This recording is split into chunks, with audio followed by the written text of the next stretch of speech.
The Complete Personal Memoirs of Ulysses S. Grant. Preface. Man proposes and God disposes. There are but few important events in the affairs of men brought about by their own choice. Although frequently urged by friends to write my memoirs, I had determined never to do so, nor to write anything for publication.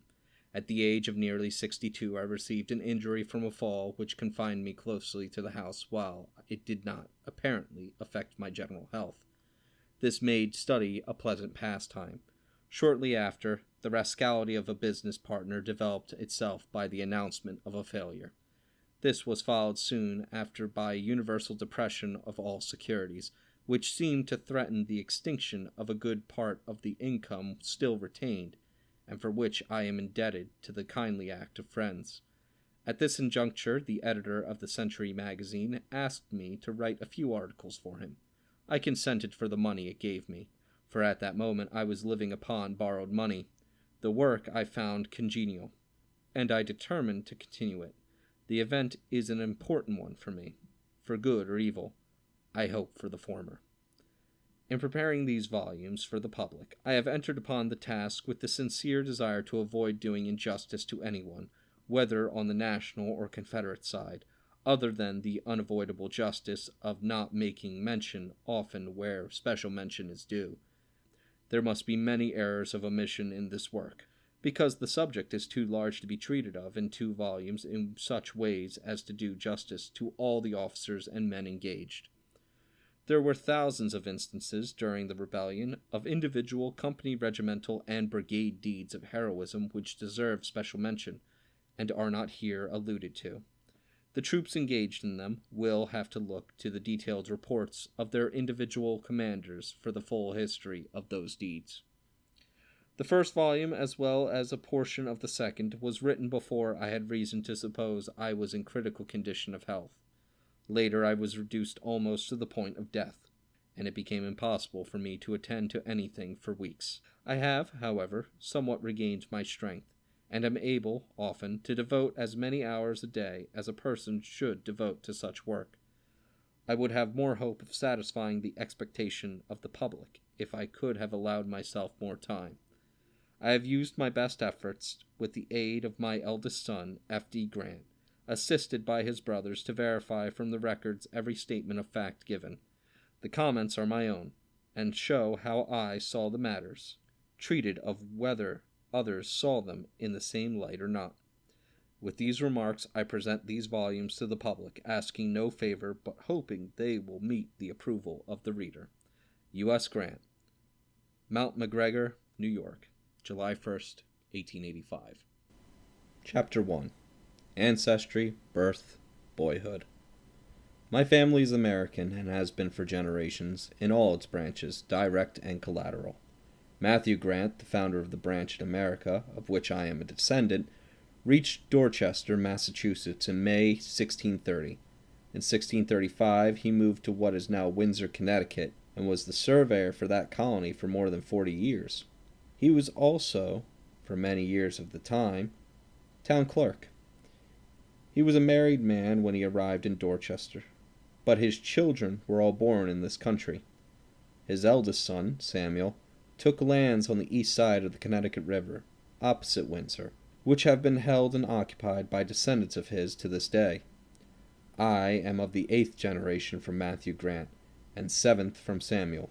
Matthew Grant's first wife died in a few years after their settlement in Windsor, and he soon after married the widow Rockwell, who, with her first husband, had been fellow passengers with him and his first wife on the ship Mary and John from Dorchester, England, in 1630. Mrs. Rockwell had several children by her first marriage and others by her second.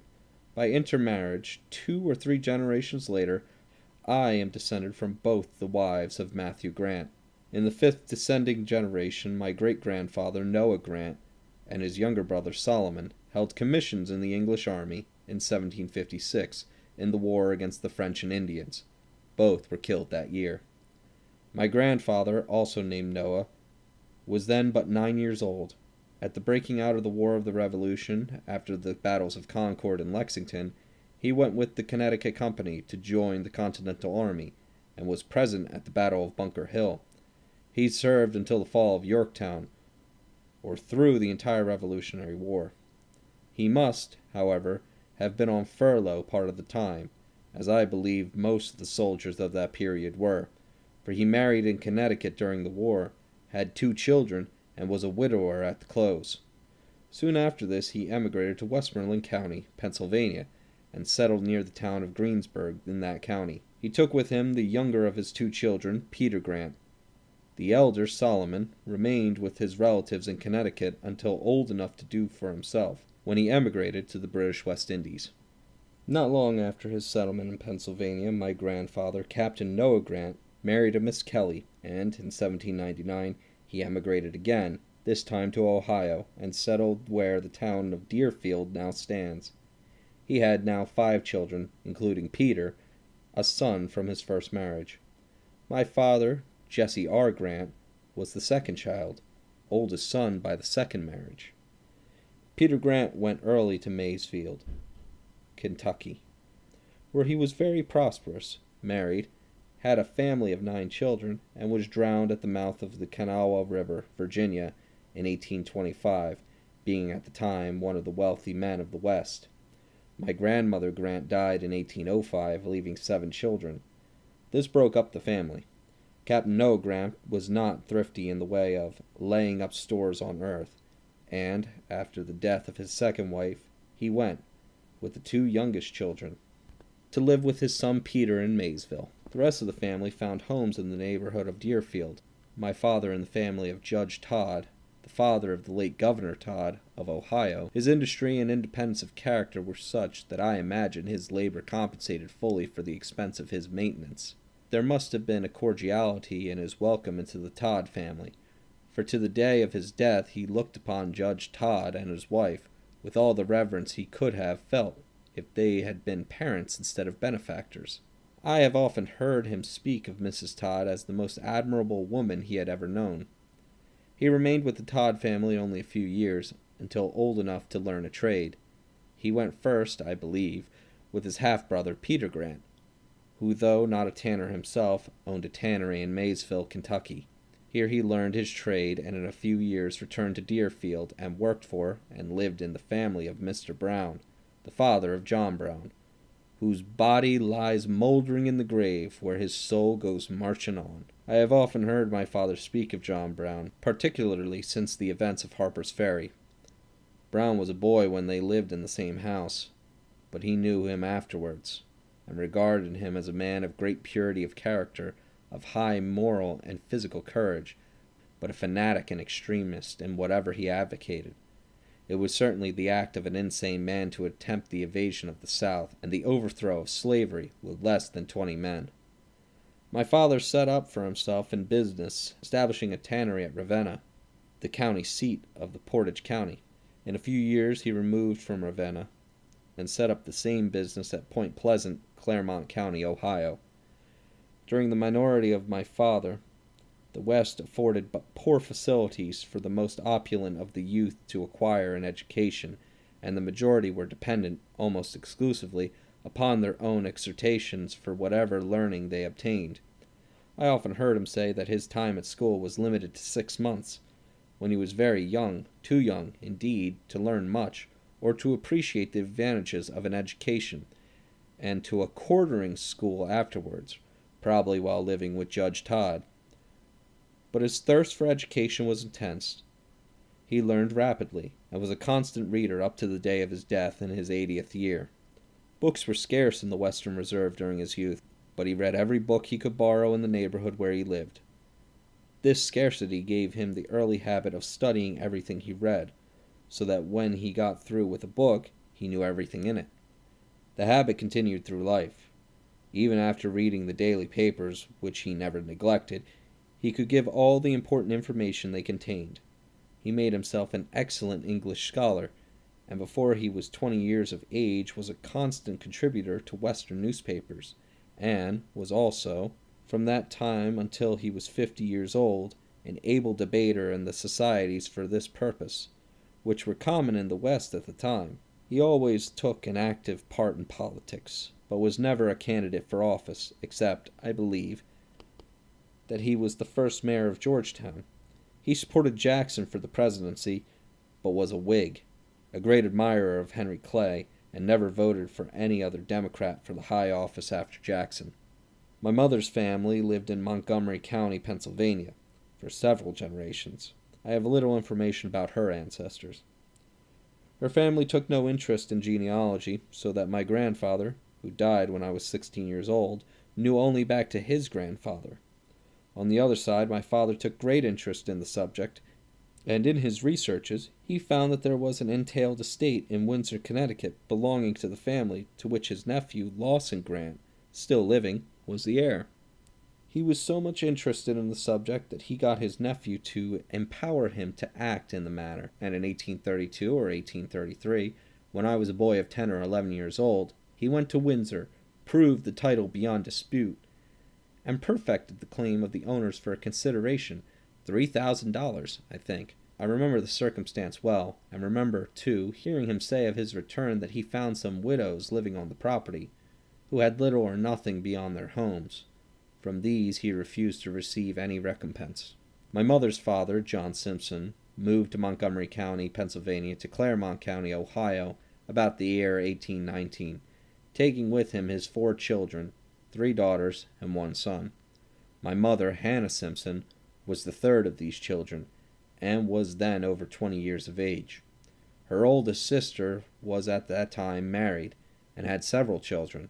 She still lives in Claremont County at this writing. October 5th, 1884, and is over 90 years of age. Until her memory failed her a few years ago, she thought the country ruined beyond recovery when the Democratic Party lost control in 1860. Her family, which was large, inherited her views, with the exception of 1 son who settled in Kentucky before the war. He was the only one of the children who entered the volunteer service to suppress the rebellion. Her brother, next of age, and now past 88, is also still living in Claremont County, within a few miles of the old homestead, and is as active in mind as ever. He was a supporter of the government during the war, and remains a firm believer that national success by the Democratic Party means irretrievable ruin. In June 1821, my father, Jesse R. Grant, married Hannah Simpson. I was born on the 20th of April, 1822, at Point Pleasant, Claremont County, Ohio. In the fall of 1823, we moved to Georgetown, the county seat of Brown, the adjoining county east. This place remained my home until at the age of 17, in 1839, I went to West Point. The schools, at the time of which I write, were very indifferent. There were no free schools, and none in which the scholars were classified.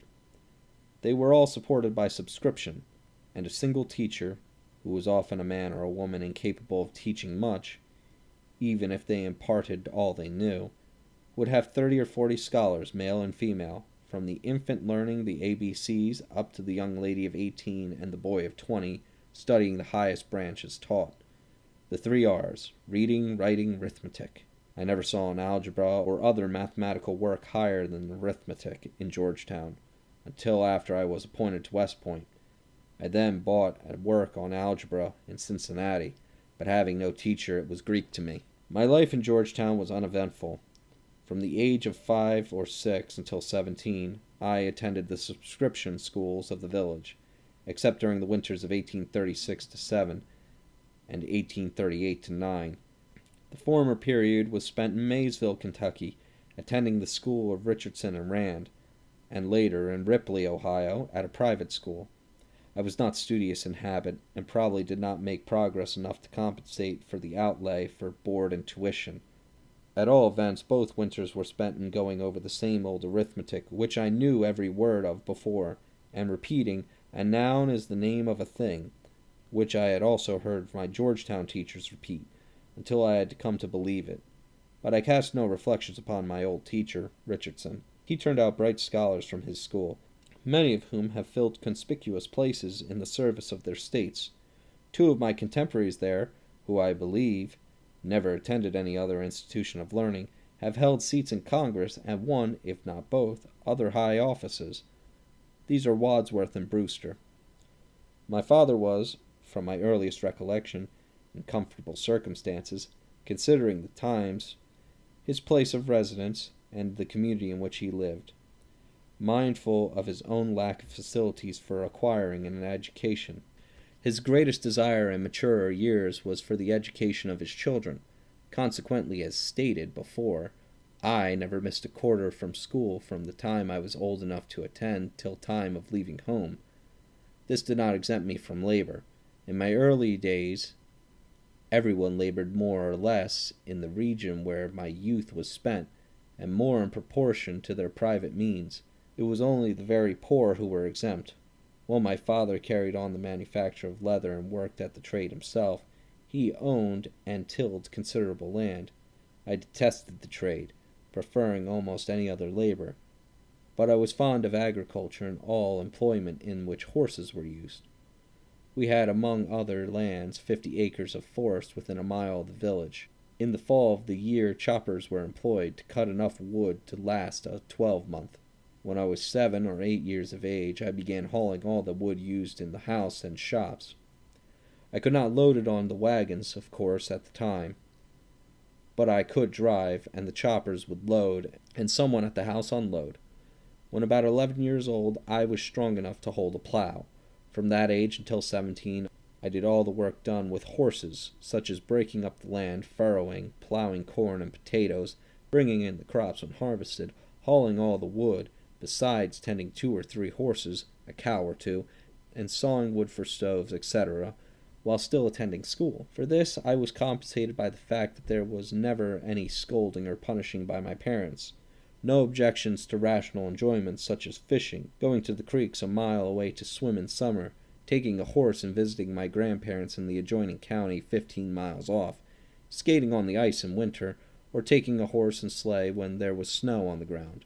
While still quite young, I visited Cincinnati, 45 miles away, several times alone, also Maysville, Kentucky often, and once Louisville. The journey to Louisville was a big one for a boy of that day. I had also gone once with a 2-horse carriage to Chillicothe, about 70 miles, with a neighbor's family who were removing to Toledo, Ohio, and returned alone, and had gone once, in like manner, to Flat Rock, Kentucky, about 70 miles away. On this later occasion I was 15 years of age. While at Flat Rock, at the house of a Mr. Payne, whom I was visiting with his brother, a neighbor of ours in Georgetown, I saw a very fine saddle horse, which I rather coveted, and hesitated to trade with a boy, but asking his brother about it, the latter told me that it would be all right, that I was allowed to do as I pleased with the horses. I was 70 miles from home with a carriage to take back, and Mr. Payne said he did not know that his horse had ever had a collar on. I asked to have him hitched to a farm wagon, and we would soon see whether he would work. It was soon evident that the horse had never worn harness before, but he showed no viciousness, and I expressed a confidence that I could manage him. A trade was at once struck, I receiving $10 difference. The next day Mr. Payne, of Georgetown, and I started on our return, when we encountered a ferocious dog that frightened the horses and made them run. The new animal kicked at every jump he made, and I got the horses stopped, however, before any damage was done, and without running into anything. After giving them a little rest, to quiet their fears, we started again. That instant the new horse kicked, and started to run once more. The road we were on struck the turnpike within half a mile of the point where the second runway commenced, and there was an embankment 20 or more feet deep on the opposite side of the pike. I got the horses stopped on the very brink of that precipice. My new horse was terribly frightened, and trembled like an aspen, but he was not half so badly frightened as my companion, Mr. Payne, who deserted me after this last experience, and took passage on a freight wagon for Maysville. Every time I attempted to start, my new horse would commence to kick. I was in quite a dilemma for a time. Once in Maysville I could borrow a horse from an uncle who lived there, but I was more than a day's travel from that point. Finally I took out my bandana, the style of handkerchief in universal use then, and with this blindfolded my horse. In this way I reached Maysville safely the next day, no doubt much to the surprise of my friend. Here I borrowed a horse from my uncle, and the following day we proceeded on our journey. About half my school days in Georgetown were spent at the school of John D. White, a North Carolinian, and the father of Chilton White, who represented the district in Congress for one term during the rebellion. Mr. White was always a Democrat in politics, and Chilton followed his father. He had 2 older brothers, all 3 being schoolmates of mine at their father's school, who did not go the same way. The second brother died before the rebellion began. He was a Whig, and afterwards a Republican. His oldest brother was a Republican and brave soldier during the rebellion. Chilton is reported as having told of an earlier horse trade of mine. As he told the story, there was a Mr. Ralston living within a few miles of the village who owned a colt which I very much wanted. My father had offered $20 for it, but Ralston wanted $25. I was so anxious to have a colt that after the owner left, I begged to be allowed to take him at the price demanded. My father yielded, but said $20 was all the horse was worth, and told me to offer that price. If it was not accepted, I was to offer 22.5, and if that would not get him, to give the 25. I at once mounted a horse and went for the colt. When I got to Mr. Ralston's house, I said to him, "Papa says I may offer you $20 for that colt, but if you won't take, I am to offer 22.5, and if you won't take that, to give you 25. It would not require a Connecticut man to guess the price finally agreed upon. This story is nearly true. I certainly showed very plainly that I had come for the colt and meant to have him. I could not have been over 8 years old at the time. This transaction caused me a great heartburning. The story got out among the boys of the village, and it was a long time before I heard the last of it. Boys enjoy the misery of their companions, at least village boys in that day did, and in my later life I have found that all adults are not free from this peculiarity. I kept the horse until he was 4 years old, when he went blind, and I sold him for $20.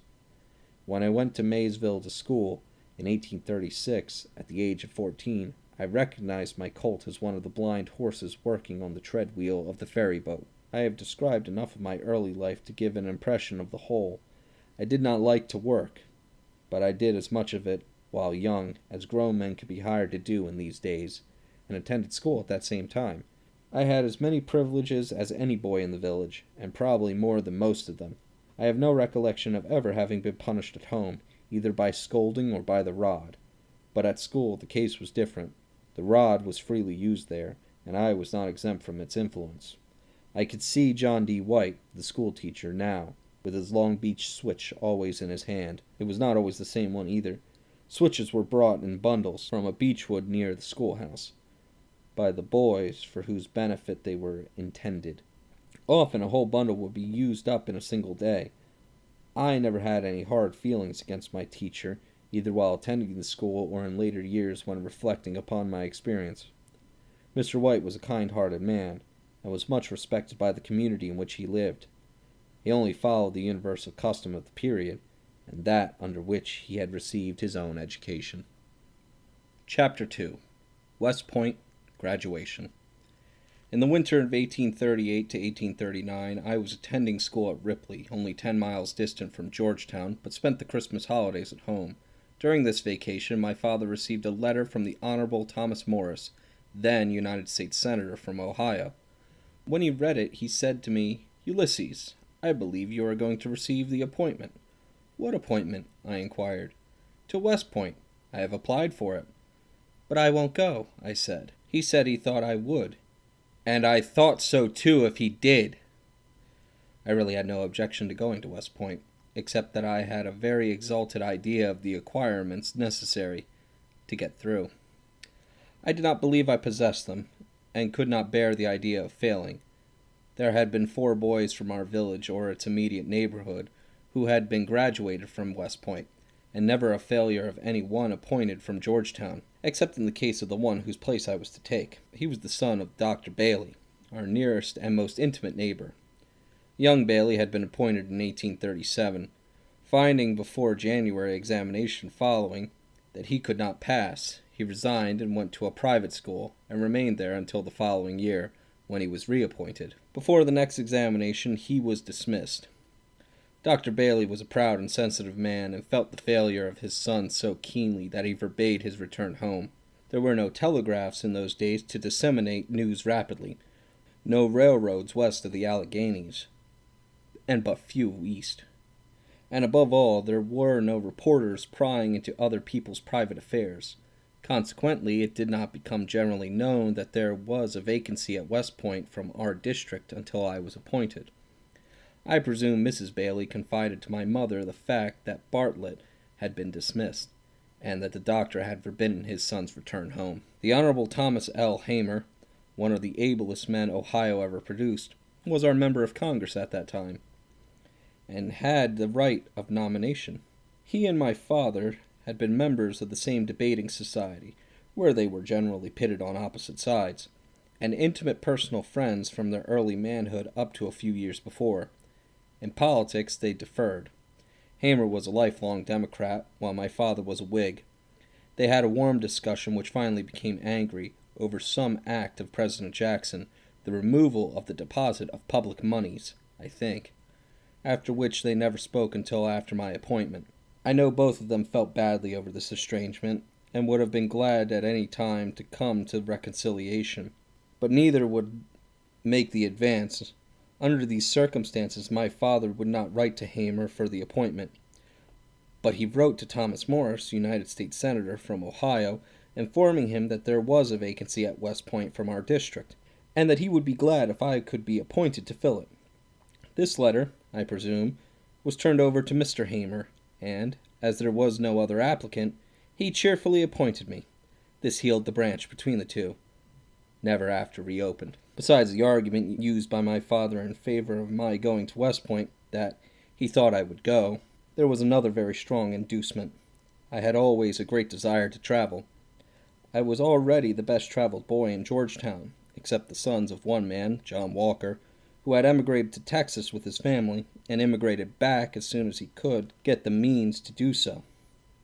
In his short stay in Texas, he acquired a very different opinion of the country from what one would form going there now. I had been east to Wheeling, Virginia, and north to the Western Reserve in Ohio, west to Louisville, and south to Bourbon County, Kentucky, besides having driven or ridden pretty much over the whole country within 50 miles of home. Going to West Point would give me the opportunity of visiting the two great cities of the continent, Philadelphia and New York. This was enough. When these places were visited, I would have been glad to have had a steamboat or railroad collision, or any other accident happen, by which I might have received a temporary injury sufficient to make me ineligible, for a time, to enter the academy. Nothing of the kind occurred, and I had to face the music. Georgetown had a remarkable record for a western village. It is, and has been from its earliest existence, a democratic town. There was probably no time during the rebellion when, if the opportunity could have been afforded, it would not have voted for Jefferson Davis for President of the United States over Mr. Lincoln or any other representative of his party, unless it was immediately after some of John Morgan's men, in his celebrated raid through Ohio, spent a few hours in the village. The rebels helped themselves to whatever they could find, horses, boots, and shoes, especially horses, and many ordered meals to be prepared for them by their families. This was no doubt a far pleasanter duty for some families than it would have been to render a like service for Union soldiers. The line between the rebel and Union element in Georgetown was so marked that it led to divisions even in the churches. There were churches in that part of Ohio where treason was preached regularly, and where, to secure membership, hostility to the government, to the war, and to the liberation of the slaves was far more essential than a belief in the authenticity or credibility of the Bible. There were men in Georgetown who filled all the requirements for membership in these churches. Yet this far-off western village, with a population including old and young, male and female, of about 1,000, about enough for the organization of a single regiment if all had been men capable of bearing arms, furnished the Union Army 4 general officers and 1 colonel, West Point graduates, and 9 generals and field officers of volunteers that I can think of. Of the graduates from West Point, all had citizenship elsewhere, at the breaking out of the rebellion, except possibly General A.V. Couts, who had remained in the army from his graduation. 2 of the colonels also entered the service from other localities. The other 7, General McGroarty, Colonels White, Fife, Loudon, and Marshall, Majors, King, and Bailey, were all residents of Georgetown when the war broke out, and all of them, who were alive at the close, returned there. Major Bailey was the cadet who preceded me at West Point. He was killed in West Virginia in his first engagement, as far as I know. Every boy who has entered West Point from that village since my time has been graduated. I took passage on a steamer at Ripley, Ohio, for Pittsburgh about the middle of May 1839. Western boats at that day did not make regular trips at stated times, but would stop anywhere, and for any length of time for passengers or freight. I have myself been detained 2 or 3 days at a place after steam was up, the gangplanks, all but one, drawn in, and after time advertised for starting had expired. On this occasion we had no vexatious delays, and in about 3 days Pittsburgh was reached. From Pittsburgh I chose passage by the canal to Harrisburg, rather than the more expeditious stage.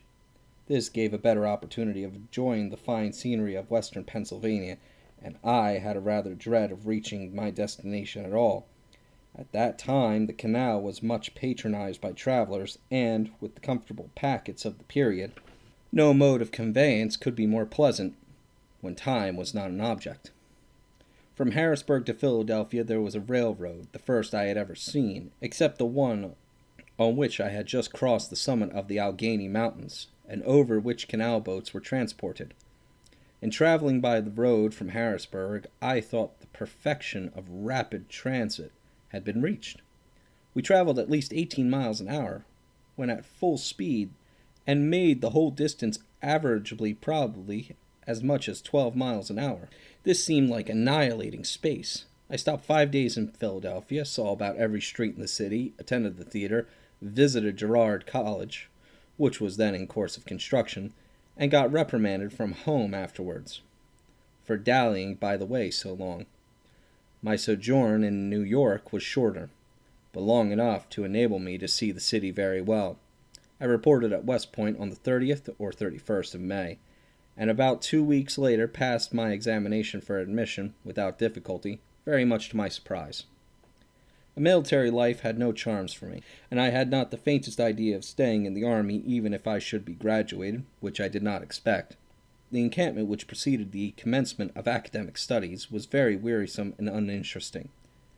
When the 28th of August came, the day for breaking up camp and going into barracks, I felt as though I had been at West Point always, and that if I stayed to graduation, I would have to remain always. I do not take hold of my studies with avidity. In fact, I rarely ever read over a lesson the second time during my entire cadetship. I could not sit in my room doing nothing. There is a fine library connected with the academy from which cadets can get books to read in their quarters. I devoted more time to these than to the books relating to the course of studies. Much of the time, I am sorry to say, was devoted to novels, but not those of a trashy sort. I read all of Bulwer's, then published, Cooper's, Marryat's, Scott's, Washington Irving's works, Lever's, and many others that I do not remember. Mathematics was very easy to me, so that when January came, I passed the examination, taking a good standing in that branch. In French, the only other study at that time in the first year's course, my standing was very low. In fact, if the class had been turned the other end foremost, I should have been near head. I never succeeded in getting squarely at either end of my class, in any one study, during the 4 years. I came near it in French artillery, infantry, and cavalry tactics and conduct. Early in the session of the Congress, which met in December 1839, a bill was discussed abolishing the military academy. I saw in this an honorable way to obtain a discharge, and read the debates with much interest, but with impatience at the delay in taking action, for I was selfish enough to favor the bill. It never passed, and a year later, although the time hung drearily with me, I would have been sorry to have seen it succeed. My idea then was to get through the course, secure a detail for a few years as assistant professor of mathematics at the academy, and afterwards obtain a permanent position as professor in some respectable college. But circumstances always did shape my course different from my plans. At the end of 2 years, the class received the usual furlough, extending from the close of the June examination to the 28th of August. This I enjoyed beyond any other period of my life. My father had sold out his business in Georgetown, where my youth had been spent, and to which my daydreams carried me back as my future home, if I had been spent, if I should ever be able to retire out of competency. He had moved to Bethel, only 12 miles away, in the adjoining county of Claremont, and had brought a young horse that had never been in harness, for my special use under the saddle during my furlough. Most of my time was spent along with old schoolmates. These 10 weeks were shorter than 1 week at West Point. Persons acquainted with the academy know the Corps of Cadets is divided into 4 companies for the purpose of military exercises. These companies are officered from the cadets, the superintendent and commandant selecting the officers for their military bearing and qualifications. The adjutant, quartermaster, 4 captains, and 12 lieutenants are taken from the first or senior class. The sergeants are from the second or junior class, and the corporals from the third or sophomore class. I had not been called out as a corporal, but when I returned from furlough I found myself the last but one, about my standing in all tactics, of 18 sergeants. The promotion was too much for me. That year my standing in the class, as shown by the number of demerits of that year, was about the same as it was among the sergeants, and I was dropped and served the 4th year as a private. During my first year's encampment, General Scott visited West Point and reviewed the cadets. With his commanding figure, his quite colossal size and showy uniform, I thought him the finest specimen of manhood my eyes ever beheld, and the most to be envied. I could never resemble him in appearance, but I believe I did have a presentiment for a moment that some day I should occupy his place on review, although I had no intention then of remaining in the army. My experience in a horse trade 10 years before, and the ridicule it caused me, were too fresh in my mind for me to communicate this presentiment to even my most intimate chum. The next summer, Martin Van Buren, then President of the United States, visited West Point and reviewed the cadets. He did not impress me with the awe which Scott had inspired. In fact, I regarded General Scott and Captain C.F. Smith, the commandant of the cadets, as the 2 men most to be envied in the nation. I retained a high regard for both up to the day of their death. The last 2 years wore away more rapidly than the first 2, but they still seemed about 5 times as long as Ohio years to me. At last all the examinations were passed, and the members of the class were called upon to record their choice of arms of service and regiments. I was anxious to enter the cavalry, or dragoons as they were called then, but there was only 1 regiment of dragoons in the army at that time, and attached to that, besides the full complement of officers, there were at least 4 brevet second lieutenants. I recorded therefore my first choice, dragoons, 2nd, 4th Infantry, and got the latter. Again there was a furlough, or, more properly speaking, a leave of absence, for the class were now commissioned officers, this time to the end of September. Again I went to Ohio to spend my vacation among my old schoolmates, and again I found a fine saddle horse purchased for my special use, besides a horse and buggy that I could drive, but I was not in a physical condition to enjoy myself quite as well as on the former. For 6 months before graduation I had had a desperate cough. Tyler's grip it was called, and I was very reduced, weighing but 117 pounds, just my weight at entrance, though I had grown 6 inches in stature in the meantime. There was consumption in my father's family, 2 of his brothers having died of that disease, which made my symptoms more alarming. The brother and sister next younger than myself died during the rebellion of the same disease, and I seemed the most promising subject for it of the 3 in 1843. Having made alternate choice of 2 different arms of service with different uniforms, I could not get a uniform suit until notified of my assignment. I left my measurement with a tailor, with directions not to make the uniform until I notified him whether it was to be for infantry or dragoons. Notice did not reach me for several weeks, and then it took at least a week to get the letter of instructions to the tailor, and 2 more to make the clothes and have them sent to me. This was a time of great suspense. I was impatient to get on my uniform and see how it looked, and probably wanted my old schoolmates, particularly the girls, to see me in it. The conceit was knocked out of me by 2 little circumstances that happened soon after the arrival of the clothes, which gave me a distaste for military uniform that I never recovered from. Soon after the arrival of the suit I donned it, and put off for Cincinnati on horseback. While I was riding along a street of that city, imagining that everyone was looking at me, with a feeling akin to mine when I first saw General Scott, A little urchin, bare-handed, footed, with dirty and ragged pants held up by bare and single gallows, that's what suspenders were called then, and a shirt that had not seen a wash-tub for weeks, turned to me and cried, "Soldier, will you work?" "No, siree, I'll sell my shirt first." The horse trade and its dire consequences were recalled to mind. The other circumstance occurred at home. Opposite our house in Bethel stood the old stage tavern, where man and beast found accommodation. The stableman was rather dissipated, but possessed of some humor. On my return I found him parading the streets and attending in the stable, barefooted, but in a pair of sky-blue nankeen pantaloons, just the color of my uniform trousers, with a stripe of white cotton sheeting sewed down the outside jeans in imitation of mine. The joke was a huge one in the mind of many of the people, and was much enjoyed by them, but I did not appreciate it so highly.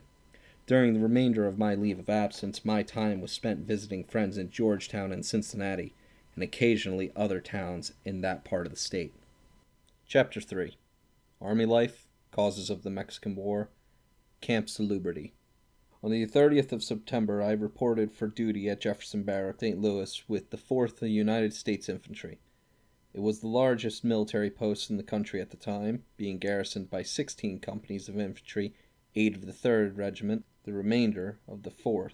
Colonel Stephen Kearney, one of the ablest officers of the day, commanded the post, and under him discipline was kept at a high standard, but without vexatious rules or regulations. Every drill and roll call had to be attended, but in the intervals officers were permitted to enjoy themselves, leaving the garrison and going where they pleased, without making written application to state where they were going, for how long, etc., so that they were back for their next duty.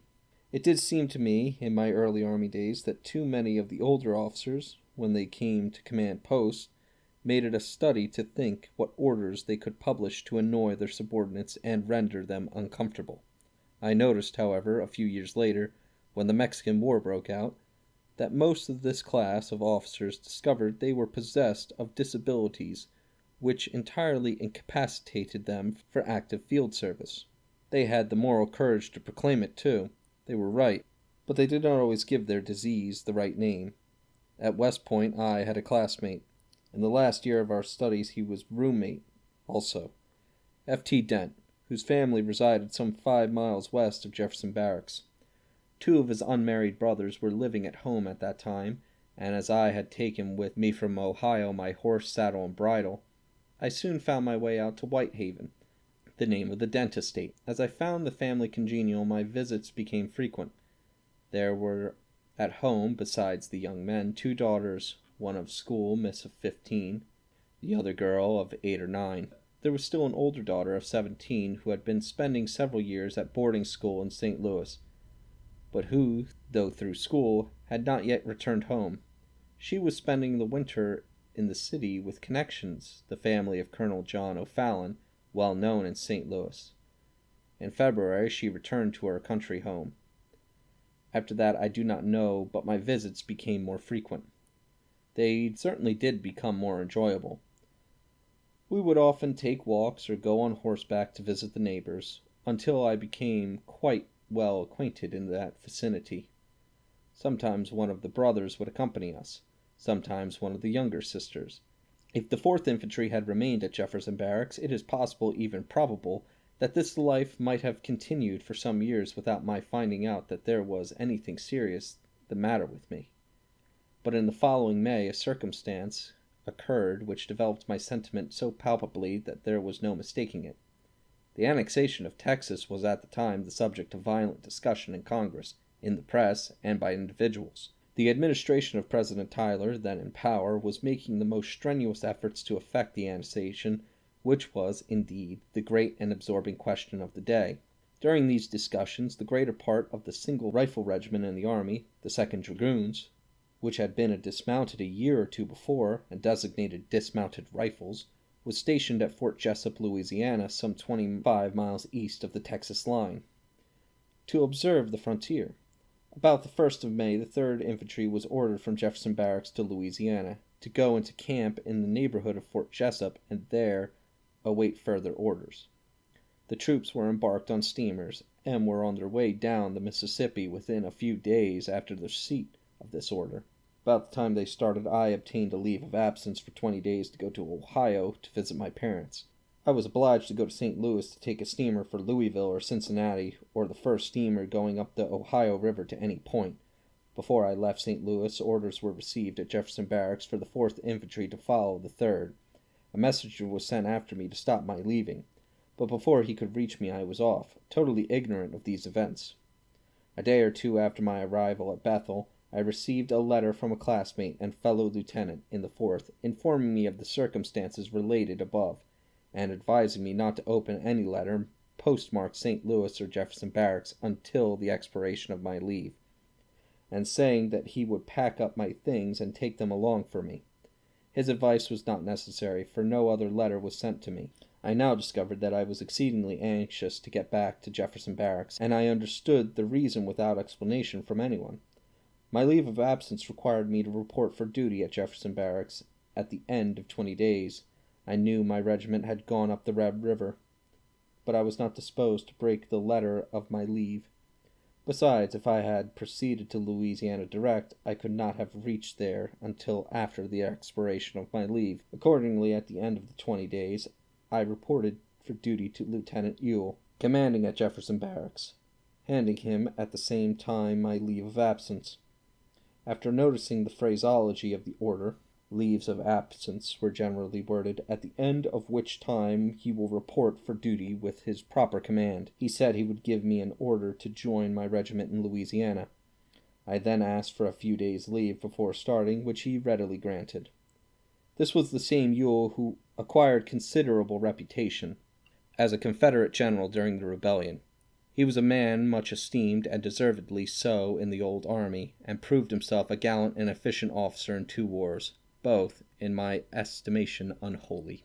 I immediately procured a horse and started for the country, taking no baggage with me, of course. There is an insufficient creek, the Gravois, between Jefferson Barracks and the place to which I was going, and at that day there was not a bridge over it for its source to its mouth. There is not water enough in that creek at ordinary stages to run a coffee mill, and at low water there is none running whatsoever. On this occasion it had been raining heavily, and when the creek was reached I found the banks full to overflowing, and the current rapid. I looked at it a moment to consider what to do. One of my superstitions had always been, when I started to go anywhere, or to do anything, not to turn back or stop until the thing intended was accomplished. I have frequently started to go places where I never had been, and to which I do not know the way, depending upon making inquiries on the road, and if I got past the place without knowing it, instead of turning back, I would go on until a road was found turning in the right direction, take that, and come in by the other side. So I struck into the stream, and in an instant the horse was swimming, and I carried down by the current. I headed the horse towards the other bank, and soon reached it, wet through and without other clothes on the side of the stream. I went on, however, to my destination, and borrowed a dry suit from my future brother-in-law. We were not of the same size, but the clothes answered every purpose until I got more of my own. Before I returned, I mustered up courage to make known, in the most awkward manner imaginable, the discovery I had made on learning that the 4th Infantry had been ordered away from Jefferson Barracks. The young lady afterwards admitted that she too, although until then she had never looked upon me or other than as a visitor whose company was agreeable to her, had experienced a depression of spirits. She could not account for when the regiment left. Before separating, it was definitely understood that at a convenient time we would join our fortunes, and not let the removal of a regiment trouble us. This was in May 1844. It was the 22nd of August 1848, before the fulfillment of this agreement. My duties kept me on the frontier of Louisiana with the army of observation during the pendency of annexation, and afterwards I was absent through the war with Mexico, provoked by the action of the army, if not by the annexation itself. During that time there was a considerable correspondence between Miss Dent and myself, but we only met once in the period of 4 years and 3 months. In May 1845 I procured a leave for 20 days, visited St. Louis, and obtained the consent of the parents for the union, which had not been asked for before. As already stated, it was never my intention to remain in the Army long, but to prepare myself for a professorship in some college. Accordingly, soon after I was settled at Jefferson Barracks, I wrote a letter to Professor Church, professor of mathematics at West Point, requesting him to ask my designation as his assistant when next a detail had to be made. Assistant professors at West Point are all officers of the Army, supposed to be selected for their special fitness for the particular branch of study they were assigned to teach. The answer from Professor Church was entirely satisfactory, and no doubt I should have been detailed a year or two later but for the Mexican War coming on. Accordingly, I laid out for myself a course of studies to be pursued in garrison with regularity if not persistency.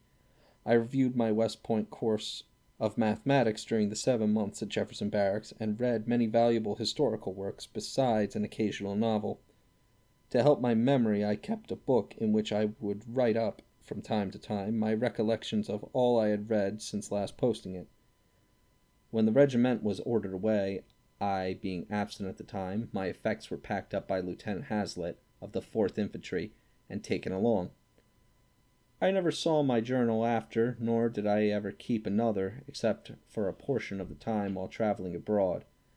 Often since a fear has crossed my mind lest the book might turn up yet and fall into the hands of some malicious person who would publish it. I know its appearance would cause me as much heartburning as my youthful horse trade or the later rebuke for wearing uniform clothes. The 3rd Infantry had selected camping grounds on the reservation at Fort Jessup, about midway between the Red River and the Sabine. Our orders recognized us to go into camp in the same neighborhood and await further instructions. Those authorized to do so selected a place in the pine woods between the old town of Natchitoches and Grand Ecore, about 3 miles from each, and on high ground back from the river. The place was given the name Camp Salubrity, and proved entitled to it. The camp was on a high, sandy pine ridge, with spring branches in the valley, in front and rear. The springs furnished an abundance of cool, pure water, and the ridge was above the flight of mosquitoes, which abound in that region in great multitudes and of great ferocity. In the valley they swarmed in myriads, but never came to the summit of the ridge. The regiment occupied this camp 6 months before the first death occurred, and that was caused by an accident. There was no intimation given that the removal of the 3rd and 4th regiments of the infantry to the western border of Louisiana was occasioned in any way by the prospective annexation of Texas, but it was generally understood that such was the cause. Ostensibly, we were intended to prevent filibustering into Texas, but really as a menace to Mexico in case she appeared to contemplate war. Generally, the officers of the Army were indifferent whether the annexation was consummated or not, but not so all of them. For myself, I was bitterly opposed to the measure, and to this day regard the war which resulted as one of the most unjust ever waged by a stronger against a weaker nation. It was an instance of a republic following the bad example of European monarchies, in not considering justice in their desire to acquire additional territory. Texas was originally a state belonging to the Republic of Mexico. It extended from the Sabine River on the east to the Rio Grande on the west, and from the Gulf of Mexico on the south and east to the territory of the United States and New Mexico, another Mexican state at that time, on the north and west. An empire in territory, it had but very sparse population, until settled by Americans who had received authority from Mexico to colonize. These colonists paid very little attention to the supreme government and introduced slavery into the state almost from the start, though the Constitution of Mexico did not, nor does it now, sanction that institution. Soon they set up an independent government of their own, and war existed between Texas and Mexico in the name from the time until 1836, when active hostilities were nearly ceased upon the capture of Santa Anna, the Mexican president. Before long, however, the same people who, with permission of Mexico, had colonized Texas, and had afterwards set up slavery there, and then seceded as soon as they felt strong enough to do so, offered themselves and the state to the United States, and in 1845 their offer was accepted.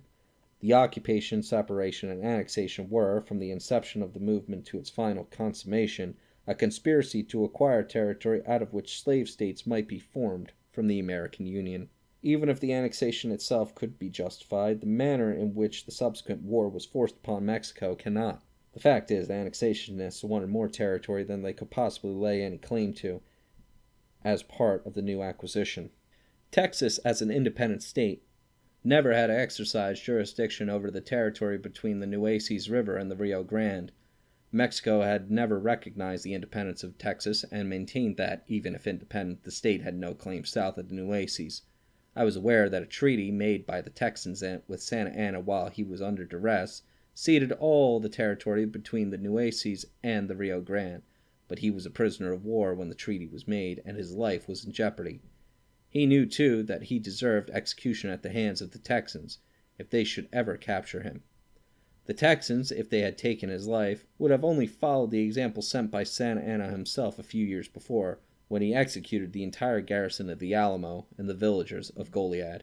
In taking military possession of Texas after annexation, the Army of Occupation under General Taylor was directed to occupy the disputed territory. The army did not stop at the Uylsses, and offered to negotiate for a settlement of the boundary question, but went beyond, apparently in order to force Mexico to initiate war.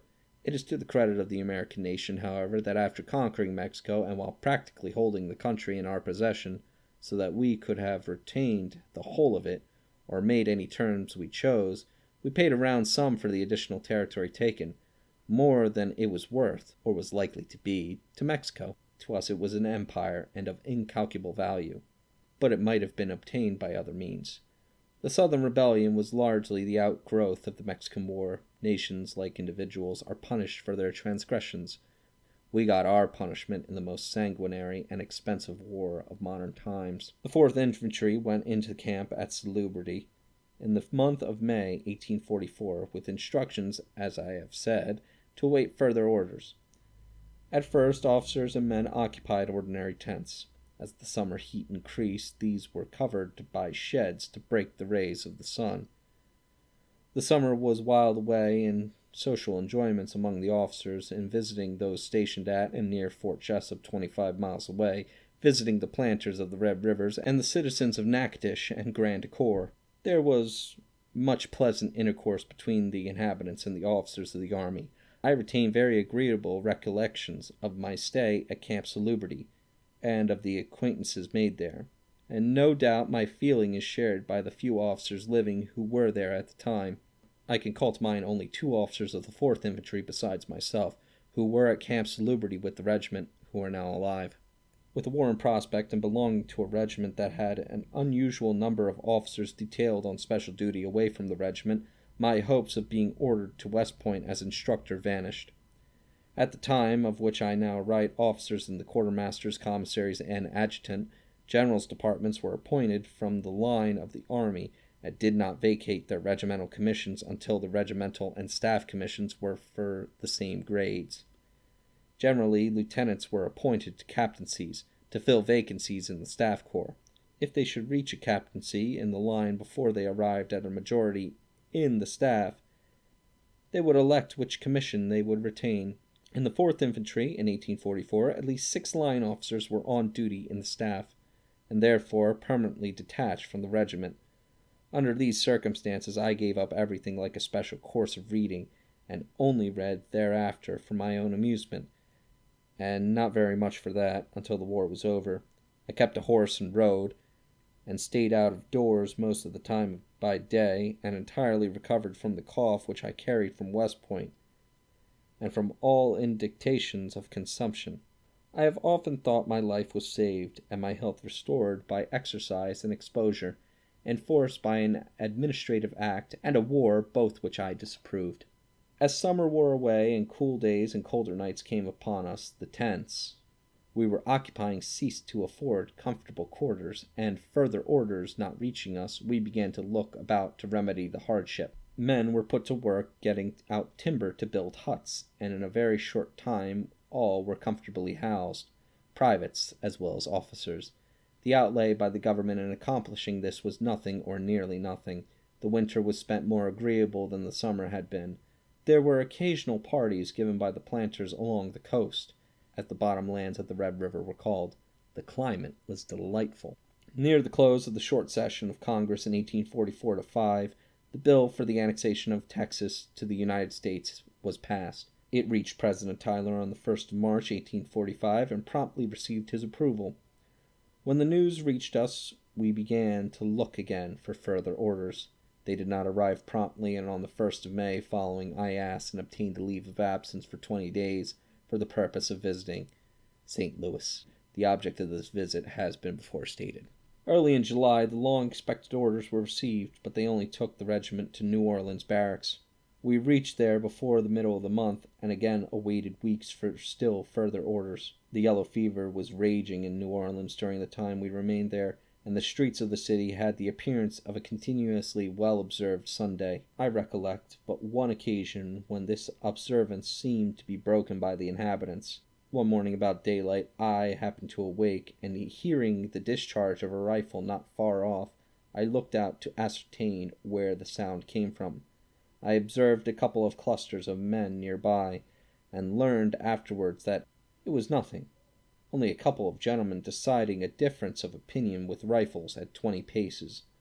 I do not remember if either was killed or even hurt, but no doubt the question of difference was settled satisfactorily and honorably in the estimation of the parties engaged. I do not believe I ever would have the courage to fight a duel.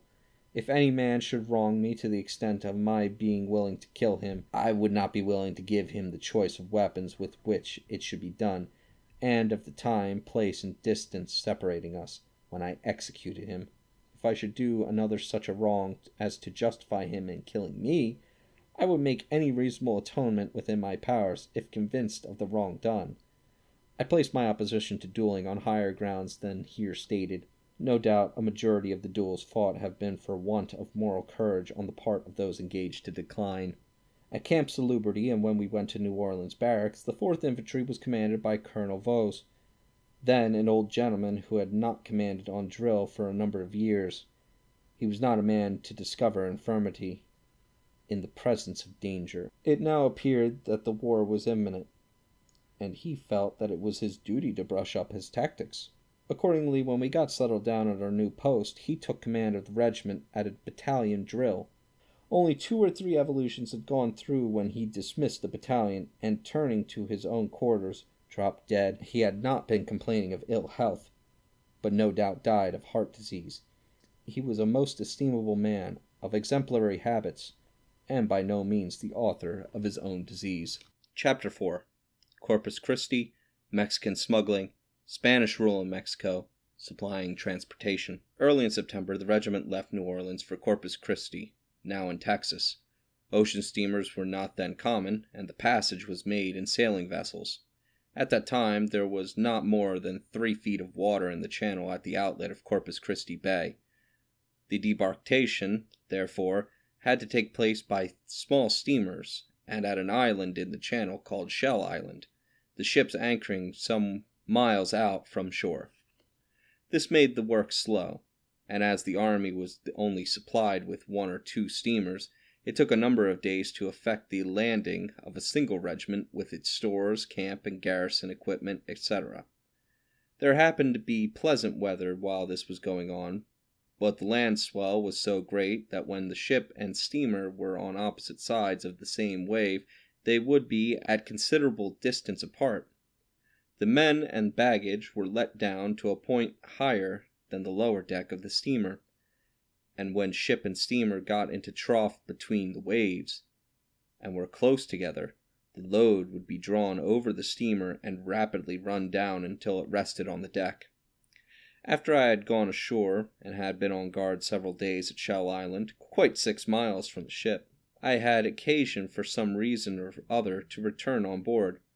While on the Suvia, I think that was the name of our vessel, I heard a tremendous racket at the other end of the ship, and much an excited sailor language, such as "damn your eyes," etc. In a moment or two, the captain, who was an excitable little man, dying with consumption, and not weighing much over 100 pounds, came running out, carrying a saber nearly as long and as heavy as he was, and crying that his men had mutinied. It was necessary to sustain the captain without question, and in a few minutes all the sailors charged with mutiny were in irons. I rather felt for a time a wish that I had not gone aboard just then, as the men charged with mutiny submitted to being placed in irons without resistance. I always doubted if they knew that they had mutinied until they were told.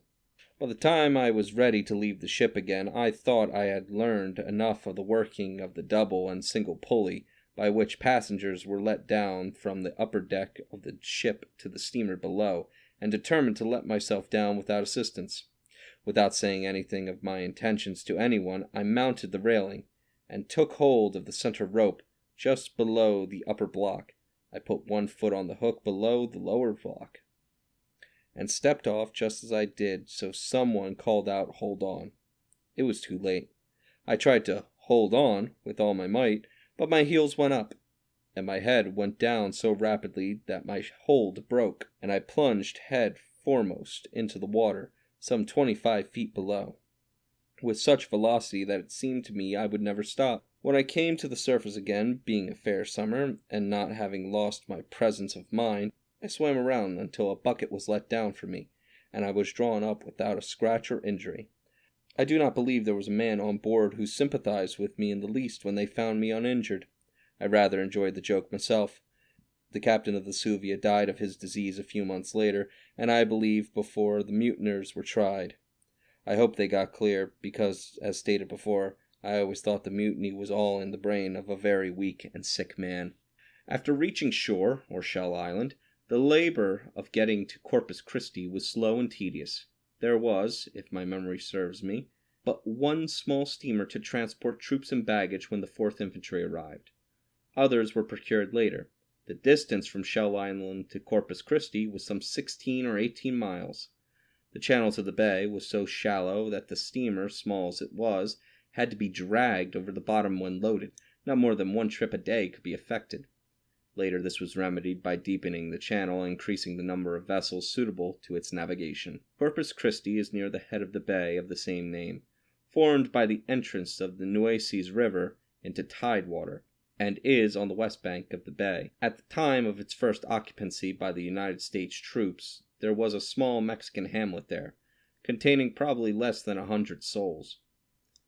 There was, in addition, a small American trading post, at which goods were sold to Mexican smugglers. All goods were put up in compact packages of about 100 pounds each, suitable for loading on pack mules. 2 of these packages made a load for an ordinary Mexican mule, and 3 for the larger ones. The bulk of the trade was in leaf tobacco and domestic cotton cloths and calicoes. The Mexicans had, before the arrival of the army, but little to offer in exchange except silver. The trade in tobacco was enormous considering the population to be supplied. Almost every Mexican above the age of 10 years, and many much younger, smoked the cigarette. Nearly every Mexican carried a pouch of leaf tobacco, powdered by rolling in the hands, and a roll of corn husks to make the wrappers. The cigarettes were made by the smokers as they used them. Up to the time of which I write, and for years afterwards, I think until the administration of President Juarez, the cultivation, manufacture, and sale of tobacco constituted a government monopoly, and paid the bulk of the revenue collected from internal sources. The price was enormously high, and made successful smuggling very profitable. The difficulty of obtaining tobacco is probably the reason why everybody, male and female, used it at that time. I know from my own experience that when I was at West Point, the fact that tobacco, in every form, was prohibited, and the mere possession of the weed severely punished, made the majority of the cadets, myself included, try to acquire the habit of using it.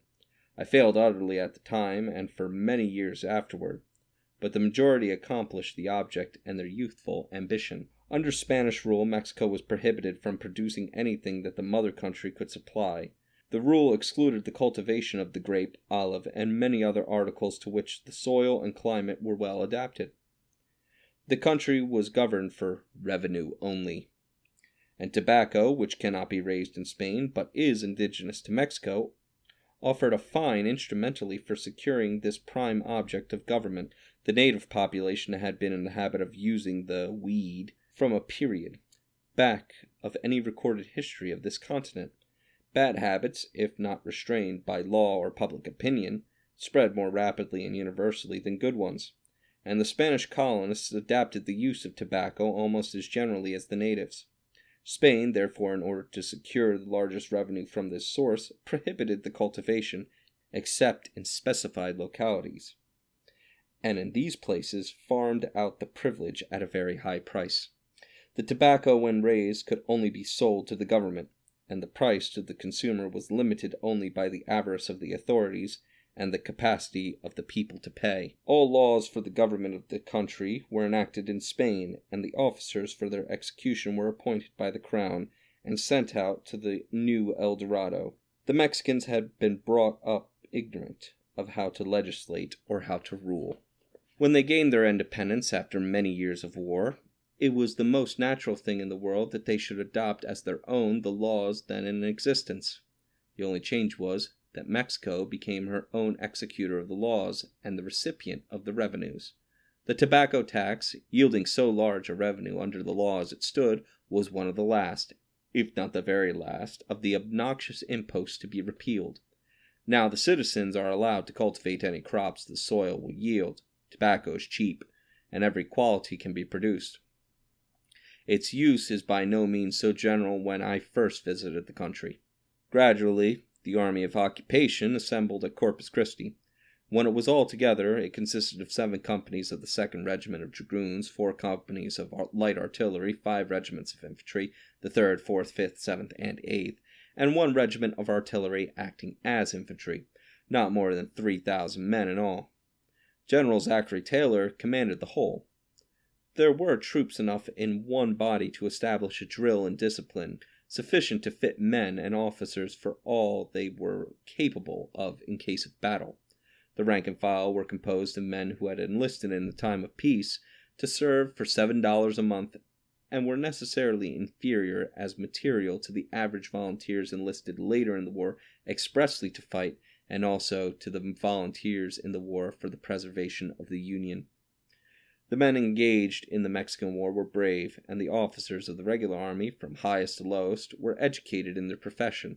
A more efficient army for its number and armament I do not believe ever fought a battle than one commanded by General Taylor in his first 2 engagements on Mexican or Texan soil. The presence of the United States troops on the edge of this disputed territory furthest from the Mexican settlements was not sufficient to provoke hostilities. We were sent to provoke a fight, but it was essential that Mexico should commence it. It was very doubtful whether Congress would declare war, but if Mexico should attack our troops, the executive could announce, "Whereas war exists by the acts of etc.," and prosecute the contest with vigor. Once initiated, there were but few public men who would have the courage to oppose it. Experience proves that the man who obstructs the war in which his nation is engaged, no matter whether right or wrong, occupies no evitable place in life or history. Better for him individually to advocate war, pestilence, and famine than to act as obstructionist to a war already begun. The history of the defeated rebel will be honorable hereafter, compared with that of the northern man who aided him by conspiring against his government while protected by it. The most favorable posthumous history the stay-at-home traitor can hope for is oblivion. Mexico showing no willingness to come to the Uylsses to drive the invaders from her soil, it became necessary for the invaders to approach to within a convenient distance to be struck. Accordingly, preparations were begun for moving the army to the Rio Grande, to a point near Matamoras. It was desirable to occupy a position near the largest center of population possible to reach, without absolutely invading territory to which we set up no claim whatsoever. The distance from Corpus Christi to Matamoras is about 150 miles. The country does not abound in fresh water, and the length of the marches had to be regulated by the distance between water supplies. Besides the streams, there were occasional pools, filled during the rainy season, some probably made by the traders who traveled constantly between Corpus Christi and the Rio Grande, and some by the buffalo. There was not at the time a single habitation, cultivated field, or herd of domestic animals between Corpus Christi and Matamoras. It was necessary, therefore, to have a wagon train sufficiently large to transport the camp and garrison equipage. officers' baggage, rations for the army, and part rations of grain for the artillery horses and all the animals taken from the north, where they had been accustomed to having their forage furnished them. The army was but indifferently supplied with transportation. Wagons and harnesses could easily be supplied from the north, but mules and horses could not so readily be brought. The American traders and Mexican smugglers came to the relief. Contracts were made for the mules at from $8 to $11 each. The smugglers furnished the animals and took their pay in goods of the description before mentioned. I doubt whether the Mexicans received in value from the traders $5 per head for the animals they furnished, and still more, whether they paid anything but their own time in procuring them. Such is trade, such is war. The government paid in hard cash to the contractor the stipulated price. Between the Rio Grande and the Uylsses there was at that time a large band of wild horses feeding, as numerous, probably, as the band of buffalo roaming further north was before its rapid extermination commenced. The Mexicans used to capture these in large numbers and bring them into the American settlements and sell them. A picked animal could be purchased at from $8 to $12, but taken at wholesale, they could be bought for $36 a dozen. Some of these were purchased for the army, and answered a most useful purpose. The horses were generally very strong, formed much like the Norman horse, and with very heavy manes and tails. A number of officers supplied themselves with these, and they generally rendered as useful service as the northern animal. In fact, they were much better when grazing was the only means of supplying forage. There was no need for haste, and some months were consumed in the necessary preparations for a move. In the meantime, the army was engaged in all the duties pertaining to the officer and the soldier. Twice, that I remember, small trains were sent from Corpus Christi with cavalry escorts to San Antonio and Austin, with paymasters and funds to pay off small detachments of troops stationed at those places. General Taylor encouraged officers to accompany these expeditions. I accompanied one of them in December 1845. The distance from Corpus Christi to San Antonio was then computed at 150 miles. Now that roads exist, is probably less. From San Antonio to Austin, we computed the distance at 110 miles, and from the latter place back to Corpus Christi at over 200 miles. I know the distance now from San Antonio to Austin is but little over 80 miles, so that our computation was probably too high. There was not at that time an individual living between Corpus Christi and San Antonio until within about 30 miles of the latter point, where there were a few scattering Mexican settlements along the San Antonio River. The people in at least one of these hamlets lived underground for protection against the Indians. The country abounded in game, such as deer and antelope, with abundance of wild turkeys along the streams and where there were nut-bearing woods. On the Uylsses, about 25 miles up from Corpus Christi, were a few log cabins, the remains of a town called San Patricio, but the inhabitants had all been massacred by the Indians or driven away. San Antonio was about equally divided in population between Americans and Mexicans. From there to Austin there was not a single residence except at New Braunfels, on the Guadalupe River. At that point was a settlement of Germans, who had only that year come into the state. At all events, they were living in small huts, about such as soldiers could hastily construct for temporary occupation. From Austin to Corpus Christi there was only a small settlement at Bastrop, with a few farms along the Colorado River.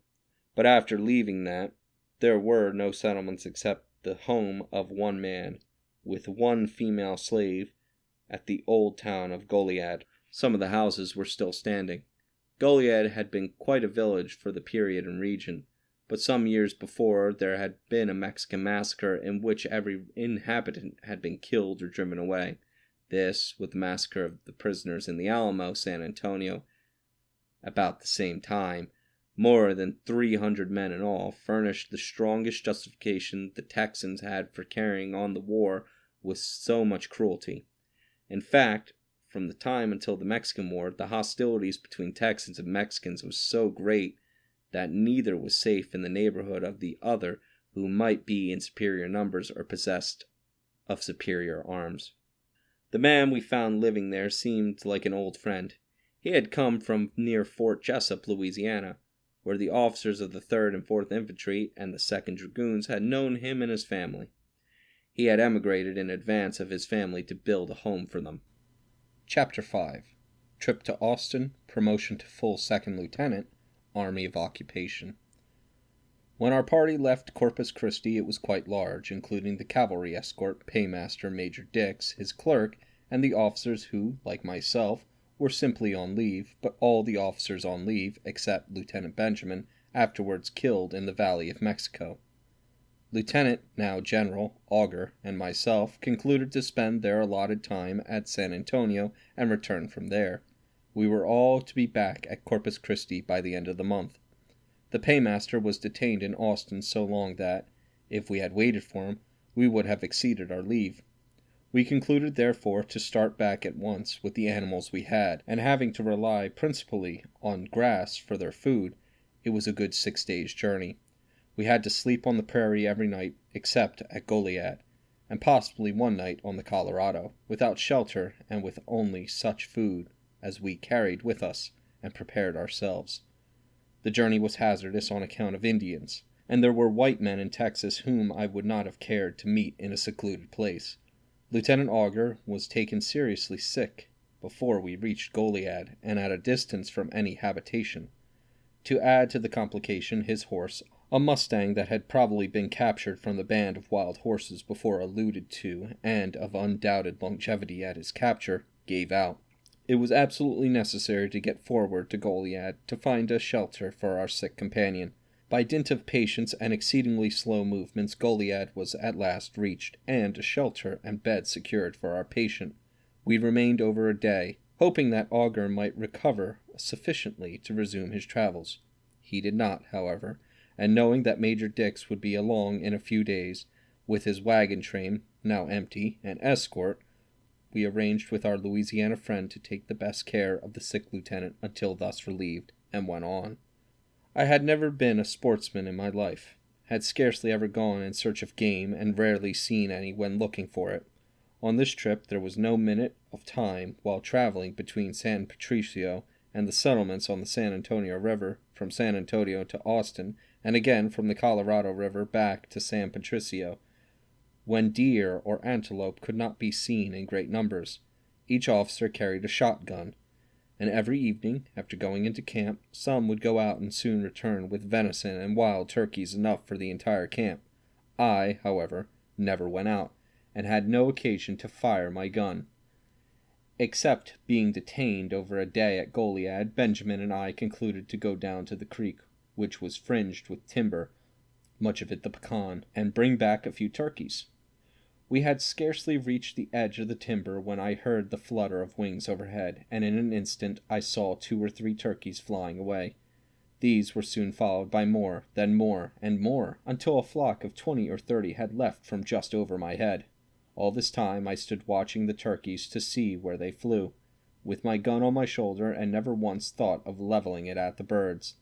When I had time to reflect upon the matter, I came to the conclusion that as a sportsman I was a failure, and went back to the house. Benjamin remained out, and got as many turkeys as he wanted to carry back. After the second night at Goliad, Benjamin and I started to make the remainder of the journey alone. We reached Corpus Christi just in time to avoid absence without leave. We met no one, not even an Indian, during the remainder of our journey, except at San Patricio. A new settlement had been started there in our absence of 3 weeks, induced possibly by the fact that there were houses already built, while the proximity of the troops gave protection against the Indians. On the evening of the first day out from Goliad, we heard the most unearthly howling of wolves directly in our front. The prairie grass was tall, and we could not see the beasts, but the sound indicated that they were near. To my ear it appeared that there must have been enough of them to devour our party, horses and all, at a single meal. The part of Ohio that I hailed from was not thickly settled, but wolves had been driven out long before I left. Benjamin was from Indiana, still less populated, where the wolf yet roamed over the prairies. He understood the nature of the animal and the capacity of a few to make believe there was an unlimited number of them. He kept on towards the noise, unmoved. I followed in his trail, lacking moral courage to turn back and join our sick companion. I have no doubt that if Benjamin had proposed returning to Goliad, I would not only have seconded the motion, but have suggested that it was very hard-hearted in us to leave Augur sick there in the first place. But Benjamin did not propose turning back. When he did speak, it was to ask, "Grant, how many wolves do you think there are in that pack?" Knowing where he was from, and suspecting that he thought I would overestimate the number, I determined to show my acquaintance with the animal by putting the estimate below what possibly could be correct, and answered, "Oh, about 20, very indifferently. He smiled and rode on. In a minute we were close upon them, and before they saw us there were just 2 of them. Seated upon their haunches with their mouths closed together, they had made all the noise we had been hearing for the past 10 minutes. I have often thought of this incident since, when I have heard the noise of a few disappointed politicians who had deserted their associates. There are always more of them before they are counted. A week or 2 before leaving Corpus Christi on this trip, I had been promoted from brevet 2nd Lieutenant 4th Infantry to full 2nd Lieutenant 7th Infantry. Frank Gardner, of the 7th, was promoted to the 4th in the same orders. We immediately made application to be transferred so as to get back to our old regiments. On my return, I found that our application had been approved at Washington. While in the 7th Infantry, I was in the company of Captain Holmes, afterwards a Lieutenant General in the Confederate Army. I never came in contact with him in the War of the Rebellion, nor did he render any very conspicuous service in his high rank. My transfer carried me to the company of Captain McCall, who resigned from the army after the Mexican War and settled in Philadelphia. He was prompt, however, to volunteer when the rebellion broke out, and soon rose to the rank of Major General in the Union Army. I was not fortunate enough to meet him after he resigned. In the old army he was esteemed very highly as a soldier and gentleman. Our relations were always most pleasant. The preparations at Corpus Christi for an advance progressed as rapidly in the absence of some 20 or more lieutenants as if we had been there. The principal business consisted in securing mules and getting them broken to harness. The process was slow but amusing. The animals sold to the government were all young and unbroken, even to the saddle, and were quite as wild as the wild horses of the prairie. Usually a number would be brought in by a company of Mexicans, partners in the delivery. The mules were first driven into a stockade called a corral, enclosing an acre or more of ground. The Mexicans, who were all experienced in throwing the lasso, would go into the corral on horseback with their lassos attached to the pommels of their saddles. Soldiers detailed as teamsters and blacksmiths would also enter the corral, the former with ropes to serve as halters, the latter with branding irons and a fire to keep the irons heated.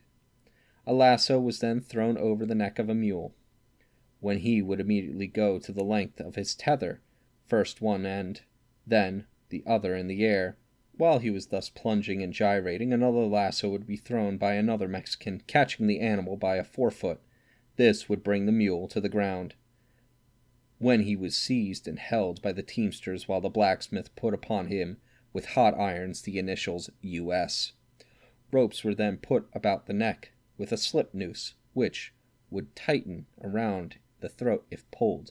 With a man on each side holding these ropes, the mule was released from his other bindings and allowed to rise. With more or less difficulty he would be conducted to a picket rope outside and fastened there. The delivery of that mule was then complete. This process was gone through with every mule and wild horse with the army of occupation. The method of breaking them was less cruel and much more amusing. It is a well-known fact that where domestic animals are used for specific purposes from generation to generation, the descendants are easily, as a rule, subdued to the same uses. At that time in northern Mexico, the mule, or his ancestors, the horse and the ass, was seldom used except for the saddle or pack.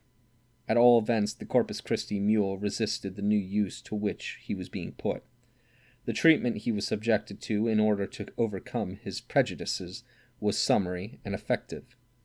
The soldiers were principally foreigners who had enlisted in our large cities, and, with the exception of a chance drayman among them, it is not probable that any of the men who reported themselves as competent teamsters had ever driven a mule team in their lives, or indeed that many had had any previous experience in driving any animal whatever to harness. Numbers together can accomplish what twice their number acting individually could not perform. 5 mules were allotted to each wagon. A teamster would select at the picket rope 5 animals of nearly the same color and general appearance for his team. With a full corps of assistants, other teamsters, he would then proceed to get his mules together. In twos the men would approach each animal selected, avoiding as far as possible its heels. 2 ropes would be put about the neck of each animal with a slip noose, so that it could be choked if too unruly.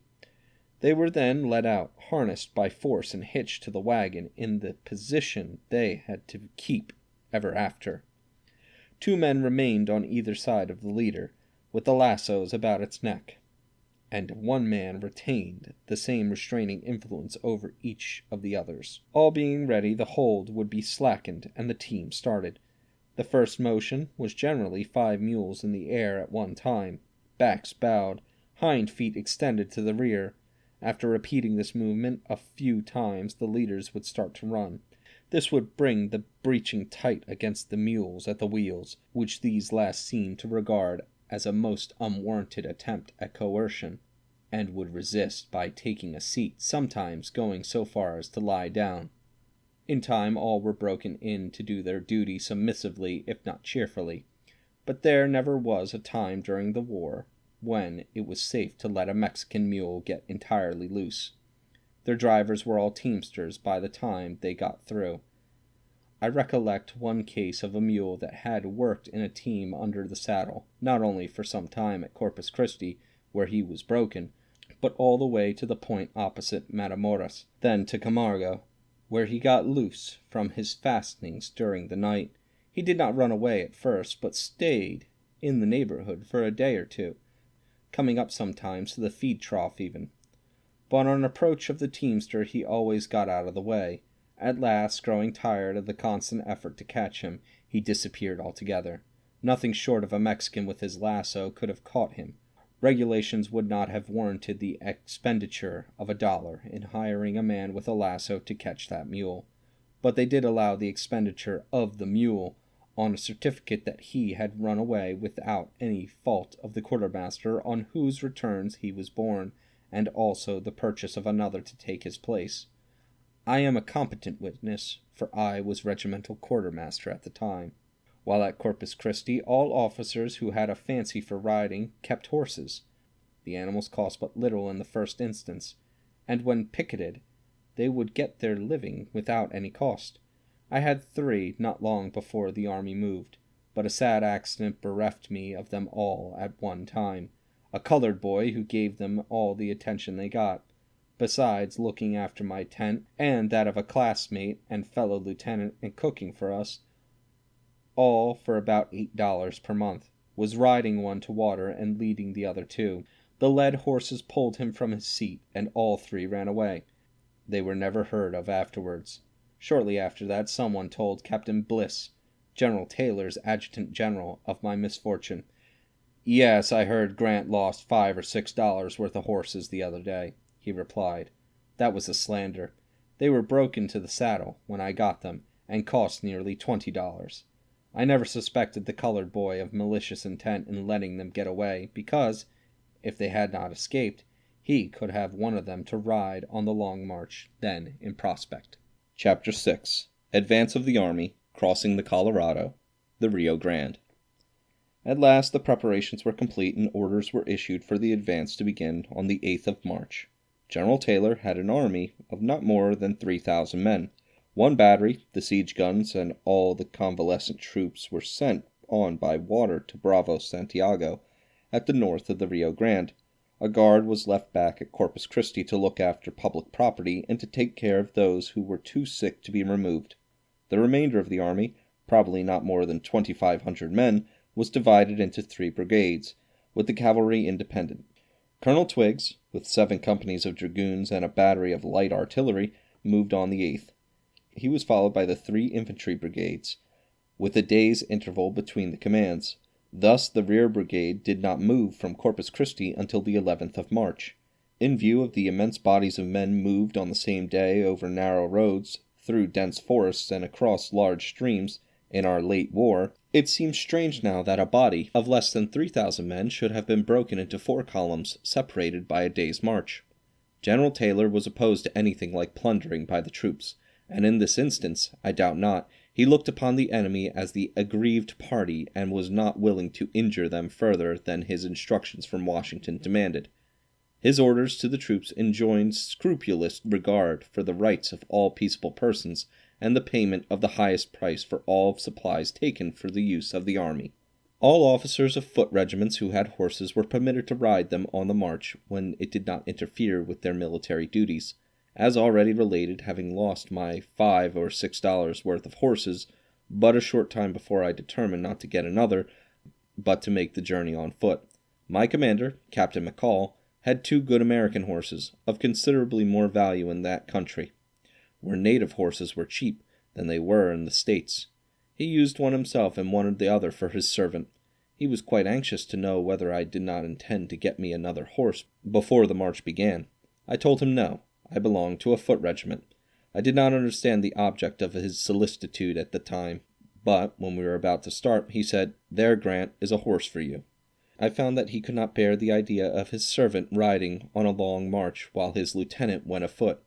He found a Mustang, a 3-year-old colt only recently captured, which had been purchased by one of the colored servants with the regiment for the sum of $3.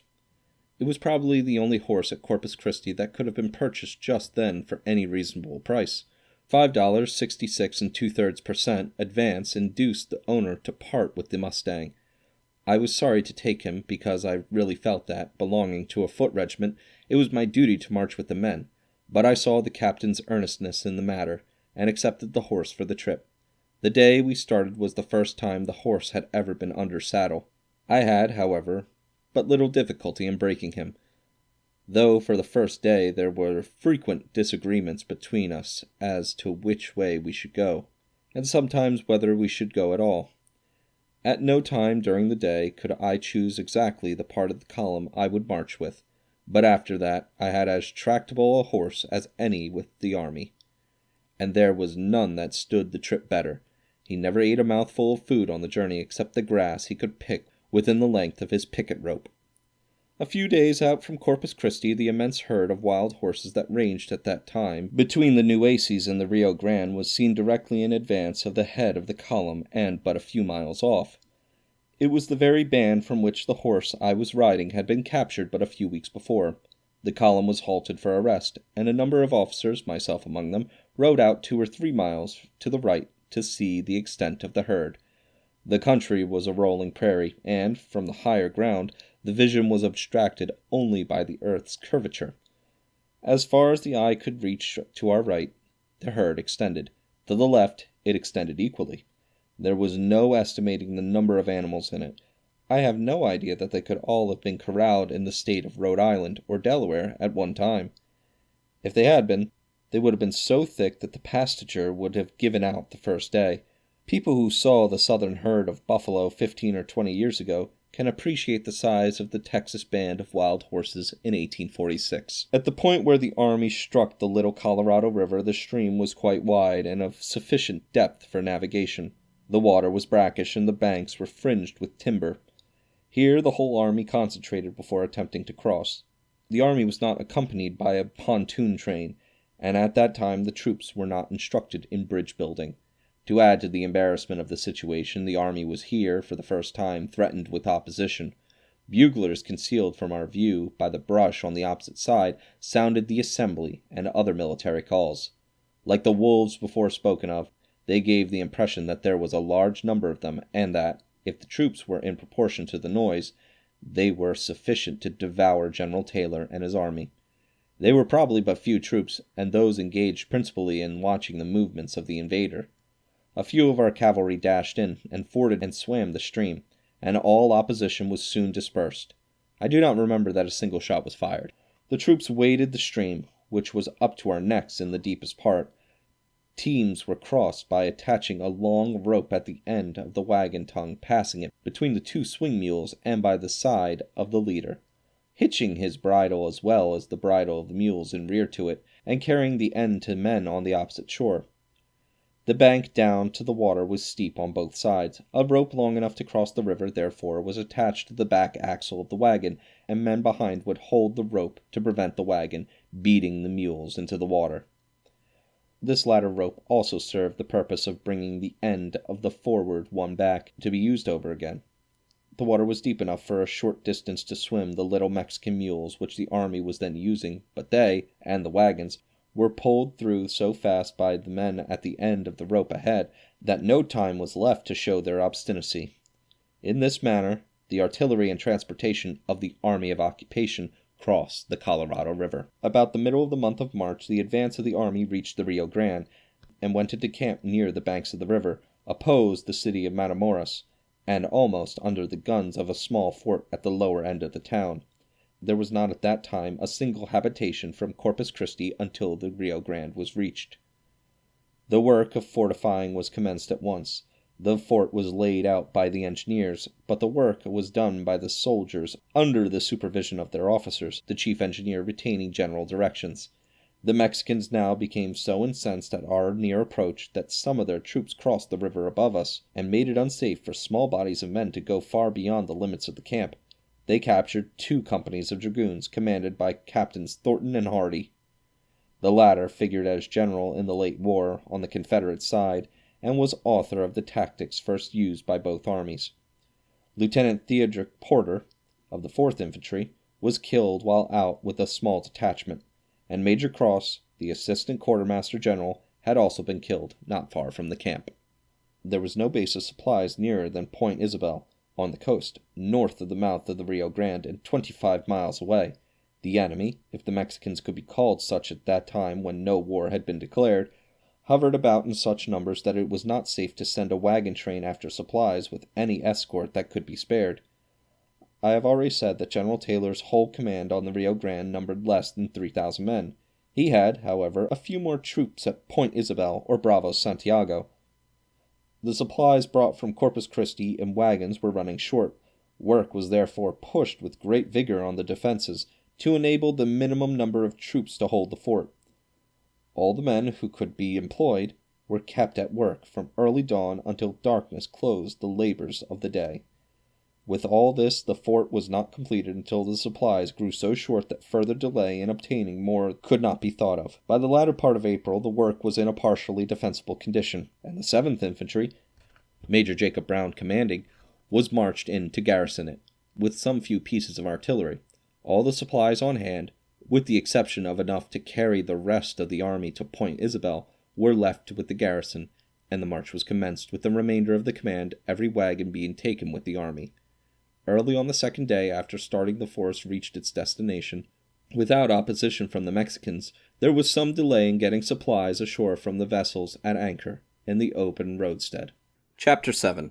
The Mexican War, the Battle of Palo Alto, the Battle of Resaca de la Palma, Army of Invasion, General Taylor, movement on Camargo. While General Taylor was away with the bulk of his army, the little garrison up the river was besieged. As we lay in our tents up the seashore, the artillery at the fort on the Rio Grande could be distinctly heard.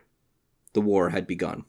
There were no possible means of obtaining news from the garrison, and information from outside could not be otherwise than unfavorable.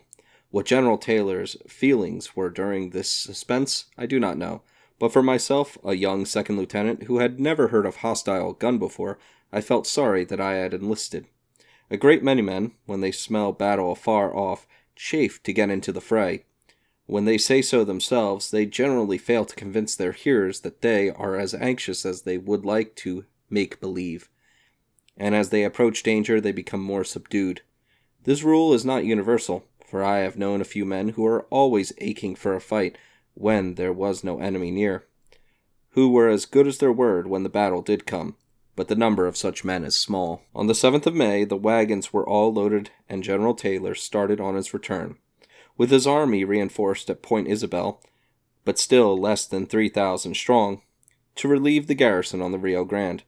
The road from Point Isabel to Matamoros is over an open, rolling, treeless prairie until the timber that borders the bank on the Rio Grande is reached. The river, like the Mississippi, flows through a rich alluvial valley in the most meandering manner, running towards all points of the compass at all times within a few miles. Formerly, the river ran from Riasca de la Palma, some 4 or 5 miles east of the present channel. The old bed of the river at Riasca had become filled at places, leaving a succession of little lakes. The timber that had formerly grown upon both banks, and for a considerable distance out, was still standing. The timber was struck 6 or 8 miles out from the besieged garrison at a point known as Palo Alto, tall trees, or woods. Early in the forenoon of the 8th of May, as Palo Alto was approached, an army certainly outnumbering our little force was seen drawn up in line of battle just in front of the timber. Their bayonets and spearheads glistened in the sunlight formidably. The force was composed largely of cavalry armed with lances. Where we were, the grass was tall, reaching nearly to the shoulders of the men, very stiff, and each stalk was pointed at the top, and hard and almost as sharp as a darning needle. General Taylor halted his army before the head of the column came in range of the artillery of the Mexicans.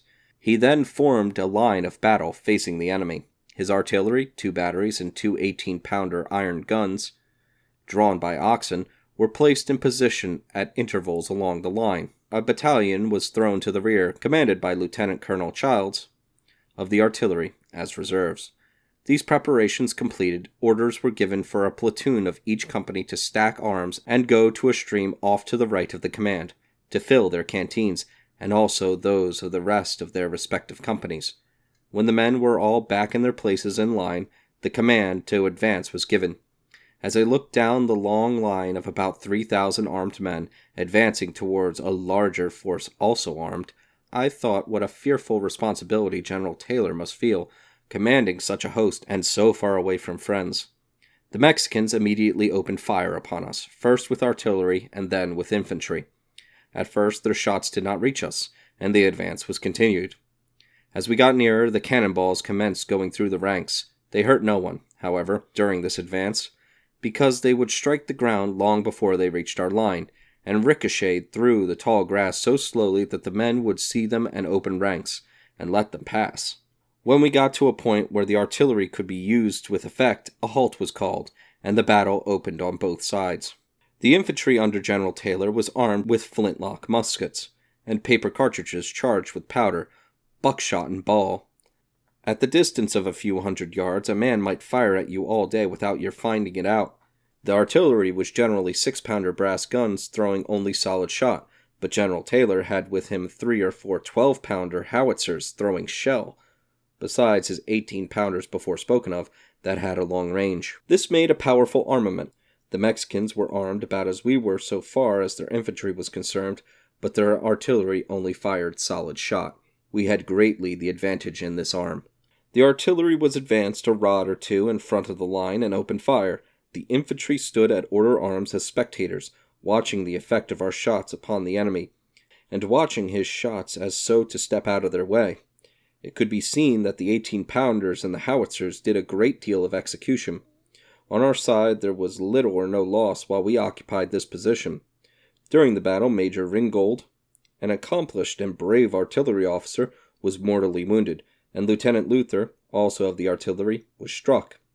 During the day, several advances were made, and just at dusk it became evident that the Mexicans were falling back.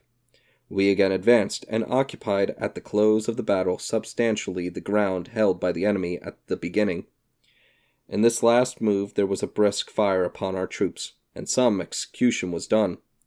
One cannonball passed through our ranks, not far from me. It took off the head of an enlisted man, and the underjaw of Captain Page of my regiment, while the splinters from the musket of the killed soldier and his brains and bones knocked down 2 or 3 others, including one officer, Lieutenant Wallen, hurting them more or less.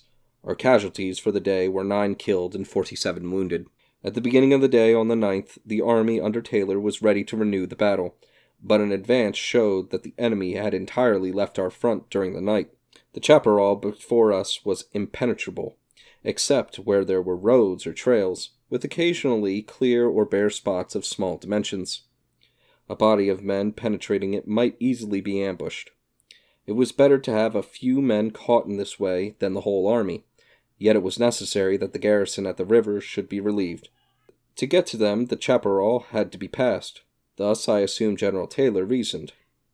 He halted the army not far in advance of the ground occupied by the Mexicans the day before, and selected Captain C.F. Smith of the artillery and Captain McCall of my company to take 150 picked men each and find where the enemy had gone. This left me in command of the company, an honor and responsibility I thought very great. Smith and McCall found no obstruction in the way of their advance until they came upon the succession of ponds before described at Resaca. The Mexicans had passed them and formed their lines on the opposite bank. This position they had strengthened a little by throwing up dead trees and brush in their front, and by placing artillery to cover the approaches in open places. Smith and McCall deployed on each side of the road as well as they could, and engaged the enemy at long range. Word was sent back, and the advance of the whole army was at once commenced. As we came up, we were deployed in like manner. I was with the right wing, and led my company through the thicket wherever a penetrable place could be found, taking advantage of any clear spot that would carry me towards the enemy. At last I got pretty close up without knowing it. The balls commenced to whistle very thick overhead, cutting the limbs of the chaparral right and left. We could not see the enemy, so I ordered my men to lie down, an order that did not have to be enforced. We kept our position until it became evident that the enemy was not firing at us, and then withdrew to find better ground to advance upon. By this time, some progress had been made on our left. A section of artillery had been captured by the cavalry, and some prisoners had been taken. The Mexicans were giving way all along the line, and many of them had, no doubt, left early. I at last found a clear space separating two ponds. There seemed to be a few men in front, and I charged upon them with my company. There was no resistance, and we captured a Mexican colonel who had been wounded, and a few men. Just as I was sending them to the rear with a guard of 2 or 3 men, a private came from the front bringing back one of our officers who had been badly wounded in the advance of where I was. The ground had been charged over before. My exploit was equal to that of the soldier who boasted that he had cut off the leg of one of the enemy. When asked why he did not cut off his head, he replied, "Someone had done that before." This left no doubt in my mind but that the Battle of Resaca de la Palma would have been won, just as it was, if I had not been there. There was no further resistance. The evening of the 9th, the army was encamped on its old ground near the fort, and the garrison was relieved. The siege had lasted a number of days, but the casualties were few in number. Major Jacob Brown, of the 7th Infantry, the commanding officer, had been killed, and in his honor the fort was named. Since then, a town of considerable importance had sprung up on the ground occupied by the fort and the troops, which has also taken his name. The battles of Palo Alto and Resaca de la Palma seemed to us engaged as pretty important affairs, but we had only a faint conception of their magnitude until they were fought over in the north by the press and the reports came back to us. At the same time, or about the same time, we learned that war existed between the United States and Mexico by acts of the latter country. On learning this fact, General Taylor transferred our camps to the south or west bank of the river, and Matamoros was occupied. We then became the Army of Invasion. Up to this time, Taylor had none but regular troops in his command, but now that invasion had already taken place, volunteers for 1 year commenced arriving. The army remained at Matamoros until sufficiently reinforced to warrant a movement into the interior. General Taylor was not an officer to trouble the administration much with his demands, but was inclined to do the best he could with the means given him. He felt his responsibility as going no further. If he had thought that he was sent to perform an impossibility with the means given him, he would probably have informed the authorities of his opinion and left them to determine what should be done.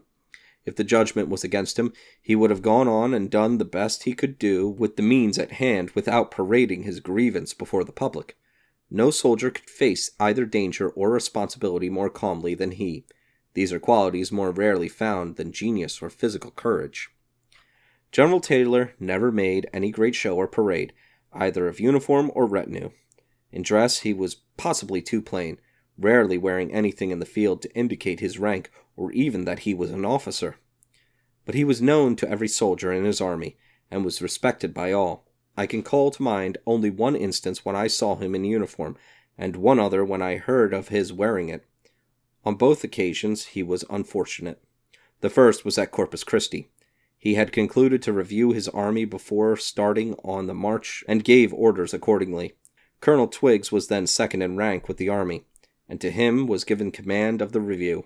Colonel and Brevet Brigadier General Worth, a far different soldier from Taylor in the use of the uniform, was next to Twiggs in rank, and claimed superiority by virtue of his brevet rank when the accidents of service threw them where one or the other had to command.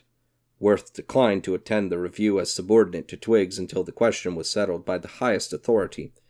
This broke up the review, and the question was referred to Washington for final decision.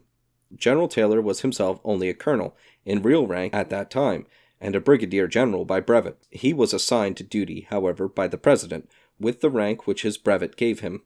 Worth was not so assigned, but by virtue of commanding a division he must, under the army regulations of that day, have drawn the pay of his brevet rank. The question was submitted to Washington, and no response was received until after the army had reached the Rio Grande. It was decided against General Worth, who at once tendered his resignation and left the army, going north, no doubt, by the same vessel that carried it. This kept him out of the battles of Palo Alto and Resaca de la Palma. Either the resignation was not accepted, or General Worth withdrew it before action had been taken. At all events, he returned to the army in time to command his division in the Battle of Monterey, and served with it to the end of the war. The second occasion on which General Taylor was said to have donned his uniform was in order to receive a visit from the flag officer of the naval squadron off the mouth of the Rio Grande. While the army was on the river, the flag officer sent word that he would call on the general to pay his respects on a certain day. General Taylor, knowing that naval officers habitually wore all the uniform the law allowed on all occasions of ceremony, thought it would be only civil to receive his guest in the same style. His uniform was therefore got out, brushed up, and put on in advance of the visit. The flag officer, knowing General Taylor's aversion to the wearing of the uniform, and feeling that it would be regarded as a compliment should he meet him in civilian dress, left off his uniform for this occasion. The meeting was said to have been embarrassing to both, and the conversation was principally apologetic. The time was whiled away pleasantly enough at Matamoros, while we were waiting for volunteers. It is probable that all the most important people of the territory occupied by our army left their homes before we got there, but with those remaining, the best of relations apparently existed. It was the policy of the commanding general to allow no pillaging, no taking of private property for public or individual use without satisfactory compensation, so that a better market was afforded than the people had ever known before. Among the troops that joined us at Matamoros was an Ohio regiment, of which Thomas L. Hamer, the member of Congress who had given me my appointment to West Point, was major. He told me then that he could have had the colonelcy, but that as he knew he was to be appointed a brigadier general, he preferred at first to take the lower grade. I have said before that Hamer was one of the ablest men Ohio ever produced. At that time, he was in the prime of his life, being less than 50 years of age, and possessed an admirable physique, promising long life. But he was taken sick before Monterey, and died within a few days. I have always believed that had his life been spared, he would have been President of the United States during the term filled by President Pierce. Had Hamer filled that office, his partiality for me was such, there is but little doubt I should have been appointed to one of the staff corps of the army, the pay department probably, and would therefore now be preparing to retire. Neither of these speculations is unreasonable, and they are mentioned to show how little men control their own destiny. Reinforcements having arrived in the month of August, the movement commenced from Matamoros to Camargo, the head of navigation on the Rio Grande. The line of the Rio Grande was all that was necessary to hold, unless it was intended to invade Mexico from the north. In that case, the most natural route to take was the one which General Taylor selected. It entered a pass in the Sierra Madre Mountains, at Monterey, through which the main road runs to the city of Mexico. Monterey itself was a good point to hold. Even if the line of the Rio Grande covered all the territory we desired to occupy all that time. It is built on a plain 2,000 feet above tidewater, where the air is bracing and the situation healthy. On the 19th of August, the army started for Monterey, leaving a small garrison at Matamoros. The troops, with the exception of the artillery, cavalry, and the brigade to which I belonged, were moved up the river to Camargo on steamers. and there were but 2 or 3 of these. The boats had to make a number of trips before the last of the troops were up. Those who marched did so by the south of the river. Lieutenant Colonel Garland, of the 4th Infantry, was the brigade commander, and on this occasion commanded the entire marching force. One day out convinced him that marching by day in that latitude in the month of August was not a beneficial sanitary measure, particularly for northern men. The order of marching was changed, and night marches were substituted with the best results. When Camargo was reached, we found a city of tents outside the Mexican hamlet. I was detailed to act as quartermaster and commissary to the regiment. The teams that had proved abundantly sufficient to transport all supplies from Corpus Christi to the Rio Grande over the level prairies of Texas were entirely inadequate to the needs of the reinforced army in a mountainous country. To obviate the deficiency, pack mules were hired with Mexicans to pack and drive them. I had charge of the few wagons allotted to the 4th Infantry, and of the pack train to supplement them. There were not men enough in the army to manage that train without the help of Mexicans who had learned how. As it was, the difficulty was great enough. The troops would take up their march at an early hour each day.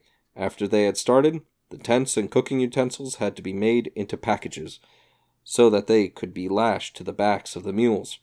Sheet iron kettles, tent poles, and mesh chests were inconvenient articles to transport in that way. It took several hours to get ready to start each morning, and by the time we were ready, some of the mules first loaded would be tired of standing so long with their loads on their backs. Sometimes one would start to run, bowing his back and kicking up until he scattered his load. Others would lie down and try to disarrange their loads by attempting to get on the top of them by rolling on them. Others, with tent poles for the part of their loads, would manage to run a tent pole on one side of the sapling while they would take the other. I am not aware of ever having used a profane expletive in my life, but I would have the charity to excuse those who may have done so if they were in charge of a train of Mexican pack mules at the time. Chapter 8. Advance on Monterrey, the Black Fort, the Battle of Monterrey, surrender of the city. The advance from Camargo was commenced on the 5th of September. The army was divided into 4 columns, separated from each other by 1 day's march. The advance reached Cerralvo in 4 days and halted for the remainder of the troops to come up. By the 13th, the rear guard had arrived, and the same day the advance resumed its march, followed, as before, a day separating the divisions. The forward division halted again at Marin, 24 miles from Monterrey. Both this place and Cerralvo were nearly deserted, and men, women, and children were seen running and scattering over the hills as we approached. But when the people returned, they found all their abandoned property safe, which must have given them favorable opinion of Los Gringos, the Yankees. From Marin, the movement was in mass. On the 19th, General Taylor, with his army, was encamped at Walnut Springs, within 3 miles of Monterrey. The town is on a small stream coming out of the mountain pass, and is backed by a range of hills on moderate elevation. To the north, between the city and Walnut Springs, stretches an extensive plain. On this plain, and entirely outside of the last houses of the city, stood a strong fort, enclosed on all sides, to which our army gave the name of Black Fort. Its guns commanded the approaches to the city to the full extent of their range. There were 2 detached spurs of hills or mountains to the north and northwest of the city, which were also fortified. On one of these stood the bishop's palace. The road to Saltillo leaves the upper or western end of the city under the fire of the guns from these heights. The lower or eastern end was defended by 2 or 3 small detached works, armed with artillery and infantry. To the south was the mountain stream before mentioned, and the back of that range of foothills. The plaza in the center of the city was the citadel, properly speaking. All the streets leading from it were swept by artillery, cannon being entrenched behind temporary parapets. The housetops near the plaza were converted into infantry fortifications by the use of sandbags for parapets. Such were the defenses of Monterrey in September 1847. General Ampudia, with a force of certainly 10,000 men, was in command. General Taylor's force was about 6,500 strong, in 3 divisions, under Generals Butler, Twiggs, and Worth. The troops went into camp at Walnut Springs, while the engineers officers, under Major Mansfield, a general in the late war, commenced their reconnaissance. Major Mansfield found that it would be practicable to get troops around. out of range of the Black Fort, and the works of the detached hills to the northwest of the city to the Saltillo Road. With this road in our possession, the enemy would be cut off from receiving further supplies, if not from all communication with the interior. General Worth, with his division somewhat reinforced, was given the task of gaining possession of the Saltillo Road, and of carrying the detached works outside the city, in that quarter. He started on his march early in the afternoon of the 20th. The divisions under Generals Butler and Twiggs were drawn up to threaten the east and north sides of the city and the works of these fronts, in support of their movement under General Worth. Worth's was regarded as the main attack on Monterey, and all other operations were in support of it. His march this day was uninterrupted, but the enemy was seen to reinforce heavily about the Bishop's Palace and the other outside fortifications on their left. General Worth reached a defensible position just out of the range of the enemy's guns on the heights northwest of the city, and bivouacked for the night. The engineers officers with him, Captain Sanders and Lieutenant George G. Meade, afterwards the commander of the victorious National Army at the Battle of Gettysburg, made a reconnaissance to the Saltillo Road under cover of night. During the night of the 20th, General Taylor had established a battery consisting of two 24-pounder howitzers and a 10-inch mortar, at a point from which they could play upon Black Fort. A natural depression in the plain, sufficiently deep to protect men standing in it from the fire from the fort, was selected and the battery established on the crest nearest the enemy. The 4th Infantry, then consisting of but 6 reduced companies, was ordered to support the artillerists while they were entrenching themselves and their guns. I was regimental quartermaster at the time and was ordered to remain in charge of camp and the public property at Walnut Springs. It was supposed that the regiment would return to its camp in the morning. The point for establishing the siege battery was reached, and the work performed without attracting the attention of the enemy. At daylight the next morning, fire was opened on both sides and continued with, what seemed to me at that day, great fury. My curiosity got the better of my judgment, and I mounted a horse and rode to the front to see what was going on. I had been there but a short time when an order to charge was given, and lacking the moral courage to return to camp, where I had been ordered to stay, I charged with the regiment as soon as the troops were out of the depression they came under the fire of the Black Fort. As they advanced, they got under fire from batteries guarding the east, or lower, end of the city, and of musketry. About 1/3 of the men engaged in the charge were killed or wounded in the space of a few minutes. We retreated to get out of fire, not backward, but eastward and perpendicular to the direct road running into the city from Walnut Springs. I was, I believe, the only person in the 4th Infantry in the charge who was on horseback. When we got to a lace of safety, the regiment halted and drew itself together, what was left of it. The adjutant of the regiment, Lieutenant Hoskins, who was not in the robust health, found himself very much fatigued from running on foot in the charge and retreat, and, seeing me on horseback, expressed a wish that he could be mounted also. I offered him my horse, and he accepted the offer. A few minutes later I saw a soldier, a quartermaster's man, mounted not far away. I ran to him, took his horse, and was back with the regiment in a few minutes. In a short time we were off again, and the next place of safety from the shots of the enemy that I recollect of being in was a field of cane or corn to the northeast of the lower batteries. The adjutant to whom I had loaned my horse was killed, and I was designated to act in his place. The charge was ill-conceived, or badly executed. We belonged to the brigade commanded by Lieutenant Colonel Garland, and he had received orders to charge the lower batteries of the city, and carry them if he could without too much loss, for the purpose of creating a diversion in favor of Worth, who was conducting the movement which it was intended should be decisive. By a movement by the left flank, Garland could have led his men beyond the range of fire from the Black Fort and advanced towards the northeast angle of the city, as well covered from fire as could be expected. There was no undue loss of life in reaching the lower end of Monterey, except that sustained by Garland's command. Meanwhile, Quitman's brigade, conducted by an officer of engineers, had reached the eastern end of the city, and was placed under cover of the houses without much loss. Colonel Garland's brigade also arrived at the suburbs, and, by the assistance of some of our troops, that had reached housetops from which they could fire into a little battery covering the approaches to the lower end of the city, the battery was speedily captured, and its guns were turned upon another work of the enemy. An entrance into the east end of the city was now secured, and the houses protected our troops so long as they were inactive. On the west, General Worth had reached the Saltillo road, after some fighting but without heavy loss. He turned from his new position and captured the forts on both heights in that quarter. This gave him possession of the upper or west end of Monterey.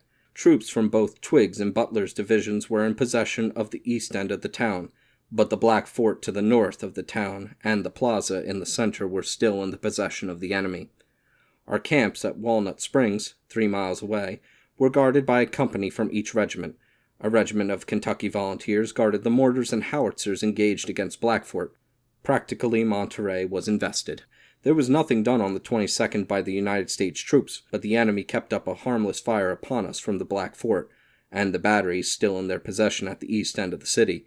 During the night they evacuated these, so that on the morning of the 23rd we held undisputed possession of the east end of Monterey. Twiggs' division was at the lower end of the city, and well covered from the fire of the enemy, but the streets leading to the plaza, all Spanish or Spanish-American towns have near their centers a square called a plaza, were commanded from all directions by artillery. The houses were flat-roofed, and but 1 or 2 stories high, and about the plaza the roofs were manned with infantry, the troops being protected from our fire by parapets made of sandbags. All advances into the city were thus attended with much danger. While moving along the streets, which did not lead to the plaza, our men were protected from the fire and from the view of the enemy except at the crossings. But at these a volley of musketry and a discharge of grape-shot were invariably encountered. The 3rd and 4th regiments of infantry made an advance nearly to the plaza in this way, and with heavy loss. The loss of the 3rd Infantry in commissioned officers was especially severe. There were only 5 companies of the regiment, and not over 12 officers present, and 5 of these officers were killed. When within a square of the plaza, this small command, 10 companies in all, was brought to a halt. Placing themselves under cover from the shots of the enemy, the men would watch to detect a head above the sandbags on the neighboring houses. The exposure of a single head would bring a volley from our soldiers. We had not occupied this position long when it was discovered that our ammunition was growing low. I volunteered to go back to the point we had started from, report our position to General Twiggs, and ask for ammunition to be forwarded. We were at this time occupying ground off from the street, in the rear of the houses. My ride back was an exposed one. Before starting, I adjusted myself on the side of my horse, furthest from the enemy, and with only 1 foot holding to the cantle of the saddle, and an arm over the neck of the horse exposed, I started at full run. It was only at street crossings that my horse was under fire, but these I crossed at such a flying rate that generally I was past and under cover of the next block of houses before the enemy fired. I got out safely without a scratch. At one place on my ride I saw a sentry walking in front of a house, and stopped to inquire what he was doing there. Finding that the house was full of wounded American officers and soldiers, I dismounted and went in. I found there Captain Williams of the Engineer Corps, wounded in the head, probably fatally, and Lieutenant Territt, also badly wounded, his bowels protruding from his wound. There were quite a number of soldiers also. Promising them to report their situation, I left, readjusted myself to my horse, recommenced the run, and was soon with the troops at the east end. Before ammunition could be collected, the 2 regiments I had been with were seen returning, running the same gauntlet in getting out that they had passed in going in, but with comparatively little loss. The movement was countermanded, and the troops were withdrawn. The poor wounded officers and men I had found fell into the hands of the enemy during the night, and died. While this was going on at the east, General Worth, with a small division of troops, was advancing towards the plaza from the opposite end of the city. He resorted to a better expedient for getting to the plaza, the citadel, than we did on the east. Instead of moving by the open streets, he advanced through the houses, cutting passageways from one to another. Without much loss of life, he got so near the plaza during the night that before morning, Ampudia, The Mexican commander made overtures for the surrender of the city and garrison. This stopped all further hostilities. The terms of surrender were soon agreed upon. The prisoners were paroled and permitted to take their horses and personal property with them. The pity was aroused by the sight of the Mexican garrison of Monterrey marching out of town as prisoners, and no doubt the same feeling was experienced by most of our army who witnessed it. Many of the prisoners were cavalry, armed with lances and mounted on miserable little half-starved horses that did not look as if they could carry their riders out of town. The men looked in but little better condition. I thought how little interest the men before me had in the results of the war, and how little knowledge they had of what it was all about. After the surrender of the garrison of Monterrey, a quiet camp life was led until midwinter. As had been the case on the Rio Grande, the people who remained at their homes fraternized with the Yankees in the pleasantest manner. In fact, under the humane policy of our commander, I question whether the great majority of the Mexican people did not regret our departure as much as they regretted our coming. Property and person were thoroughly protected, and a market was afforded for all the products of the country, as the people had never enjoyed before. The educated and wealthy portion of the population here, as elsewhere, abandoned their homes and remained away from them as long as they were in the possession of the invaders. But this class formed a very small percentage of the whole population. Chapter 9. Political Intrigue, Buena Vista, Movement against Veracruz, Siege and Capture of Veracruz.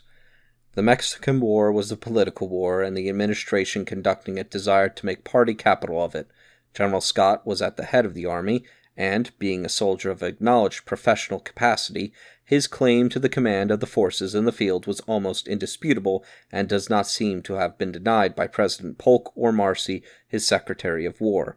Scott was a Whig, and the administration was Democratic. General Scott was also known to have political aspirations, and nothing so popularizes a candidate for high civil positions as military victories. It would not do, therefore, to give him command of the Army of Conquest. The plans submitted by Scott for a campaign in Mexico were disapproved by the administration, and he replied, in a tone possibly a little disrespectful, to the effect that, if a soldier's plans were not to be supported by the administration, success could not be expected. This was on the 27th of May, 1846. 4 days later, General Scott was notified that he need not go to Mexico. General Gaines was next in rank, but he was too old and feeble to take the field. Colonel Zachary Taylor, a brigadier general by brevet, was therefore left in command. He, too, was a Whig, and was not supported to entertain any political ambitions, nor did he. But after the fall of Monterrey, his third battle and third complete victory, the Whig papers at home began to speak of him as the candidate of their party for the presidency. Something had to be done to neutralize his growing popularity. He could not be relieved from duty in the field, where all his battles had been victories. The design would have been too transparent.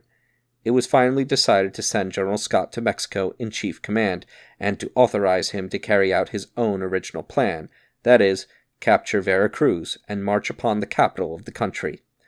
It was no doubt supposed that Scott's ambition would lead him to slaughter Taylor or destroy his chances for the presidency, and yet it was hoped that he would not make sufficient capital himself to secure the prize. The administration had indeed a most embarrassing problem to solve.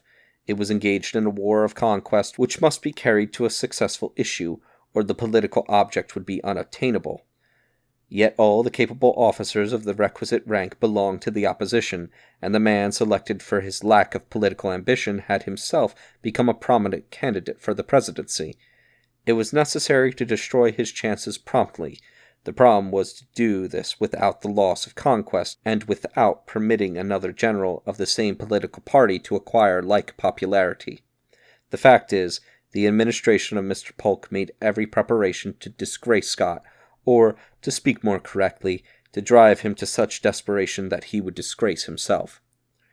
General Scott had opposed conquest by the way of the Rio Grande, Matamoros, and Saltillo from the first. Now that he was in command of all the forces in Mexico, he withdrew from Taylor most of his regular troops and left him only enough volunteers, as he thought, to hold the line then in possession of the invading army. Indeed, Scott did not deem it important to hold anything beyond the Rio Grande, and authorized Taylor to fall back to the line if he chose. General Taylor protested against the depletion of his army, and his subsequent movement upon Buena Vista would indicate that he did not share the views of his chief in regard to the unimportance of conquest beyond the Rio Grande. Scott had estimated the men and material that would be required to capture Vera Cruz and to march on the capital of the country, 260 miles in the interior. He was promised all he asked and seemed to have not only the confidence of the president, but his sincere good wishes. The promises were all broken. Only about half the troops were furnished that had been pledged, other war material was withheld, and Scott had scarcely started for Mexico before the president undertook to supersede him by the appointment of Senator Thomas H. Benton as lieutenant general. This being refused by Congress, the president asked legislative authority to place a junior over a senior of the same grade, with the view of appointing Benton to the rank of major general and then placing him in command of the army, but Congress failed to accede to this proposition as well, and Scott remained in command, but every general appointed to serve under him was politically opposed to the chief, and several were personally hostile. General Scott reached Brazos Santiago, or Point Isabel, at the mouth of the Rio Grande late in December 1846, and proceeded at once up the river to Camargo, where he had written General Taylor to meet him. Taylor, however, had gone to, or towards, Tampico, for the purpose of establishing a post there. He had started on this march before he was aware of General Scott being in the country. Under these circumstances, Scott had to issue his orders designating the troops to be withdrawn from Taylor, without the personal consultation he had expected to hold with his subordinate. General Taylor's victory at Buena Vista, February 22nd, 23rd, and 24th of 1847, with an army composed almost entirely of volunteers who had not been in battle before, and over a vastly superior force numerically, made his nomination for the presidency by the Whigs a foregone conclusion. He was nominated and elected in 1848. I believe that he sincerely regretted this turn in his fortunes, preferring the peace afforded by a quiet life free from abuse to the honor of filling the highest office in the gift of any people, the presidency of the United States. When General Scott assumed command of the Army of Invasion, I was in the division of General David Twiggs, in Taylor's command, but under the new orders my regiment was transferred to the division of General William Worth, in which I served to the close of the war. The troops withdrawn from Taylor to form part of the forces to operate against Vera Cruz were assembled at the mouth of the Rio Grande preparatory to embarkation for their destination.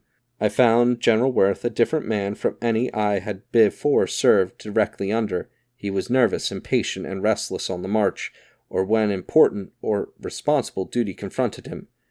There was not the least reason for haste on the march, for it was known that it would take weeks to assemble shipping enough at the point of our embarkation to carry the army, but General Worth moved his division with a rapidity that would have been commendable had he been going to the relief of a beleaguered garrison.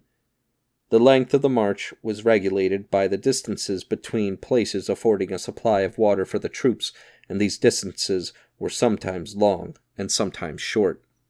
General Worth, on one occasion at least, after having made the full distance intended for the day, and after the troops were in camp and preparing their food, ordered tents struck and made the march that night which had been intended for the next day.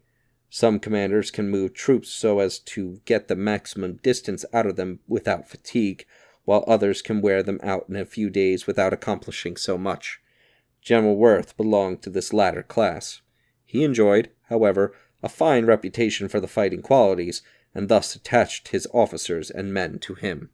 The army lay in the camp upon the sand beach in the neighborhood of the mouth of the Rio Grande for several weeks, awaiting the arrival of transports to carry it to its new field of operations.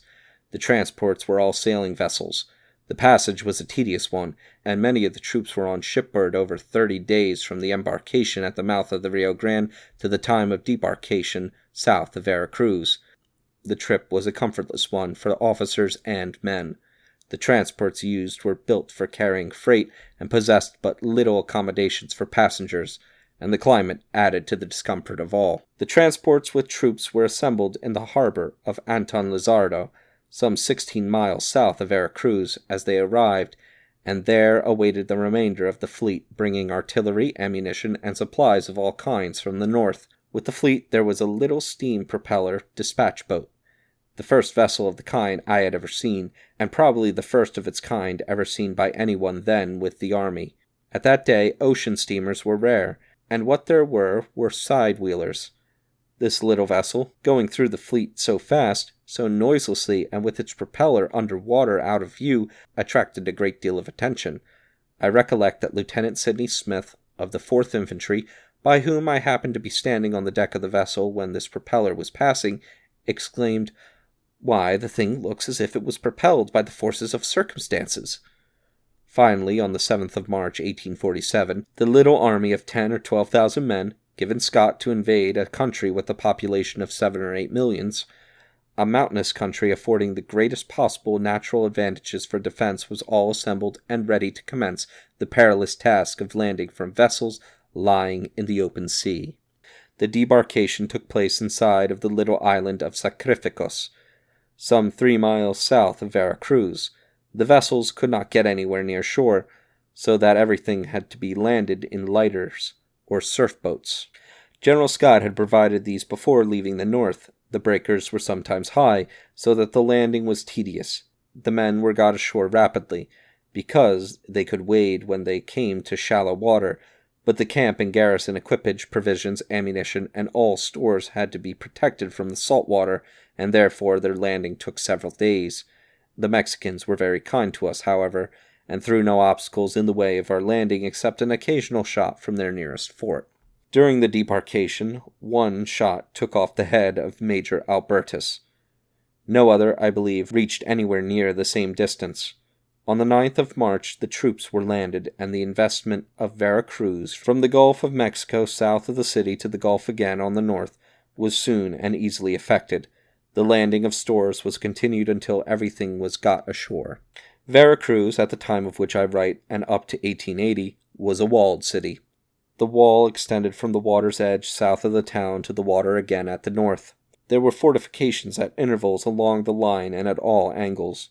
In front of the city, and on an island half a mile out in the Gulf, stands San Juan de Ulloa, an enclosed fortification of large dimensions and great strength for that period.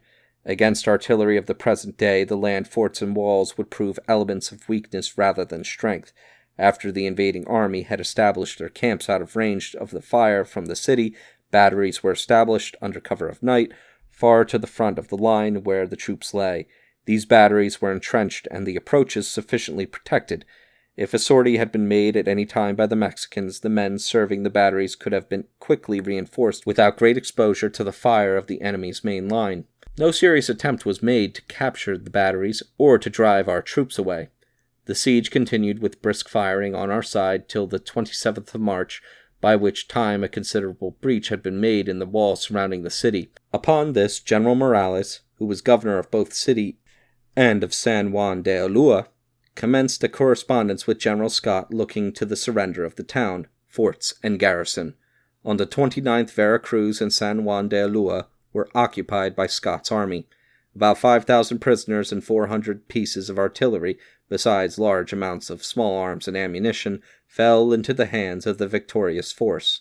The casualties on our side during the siege amounted to 64 officers and men killed and wounded.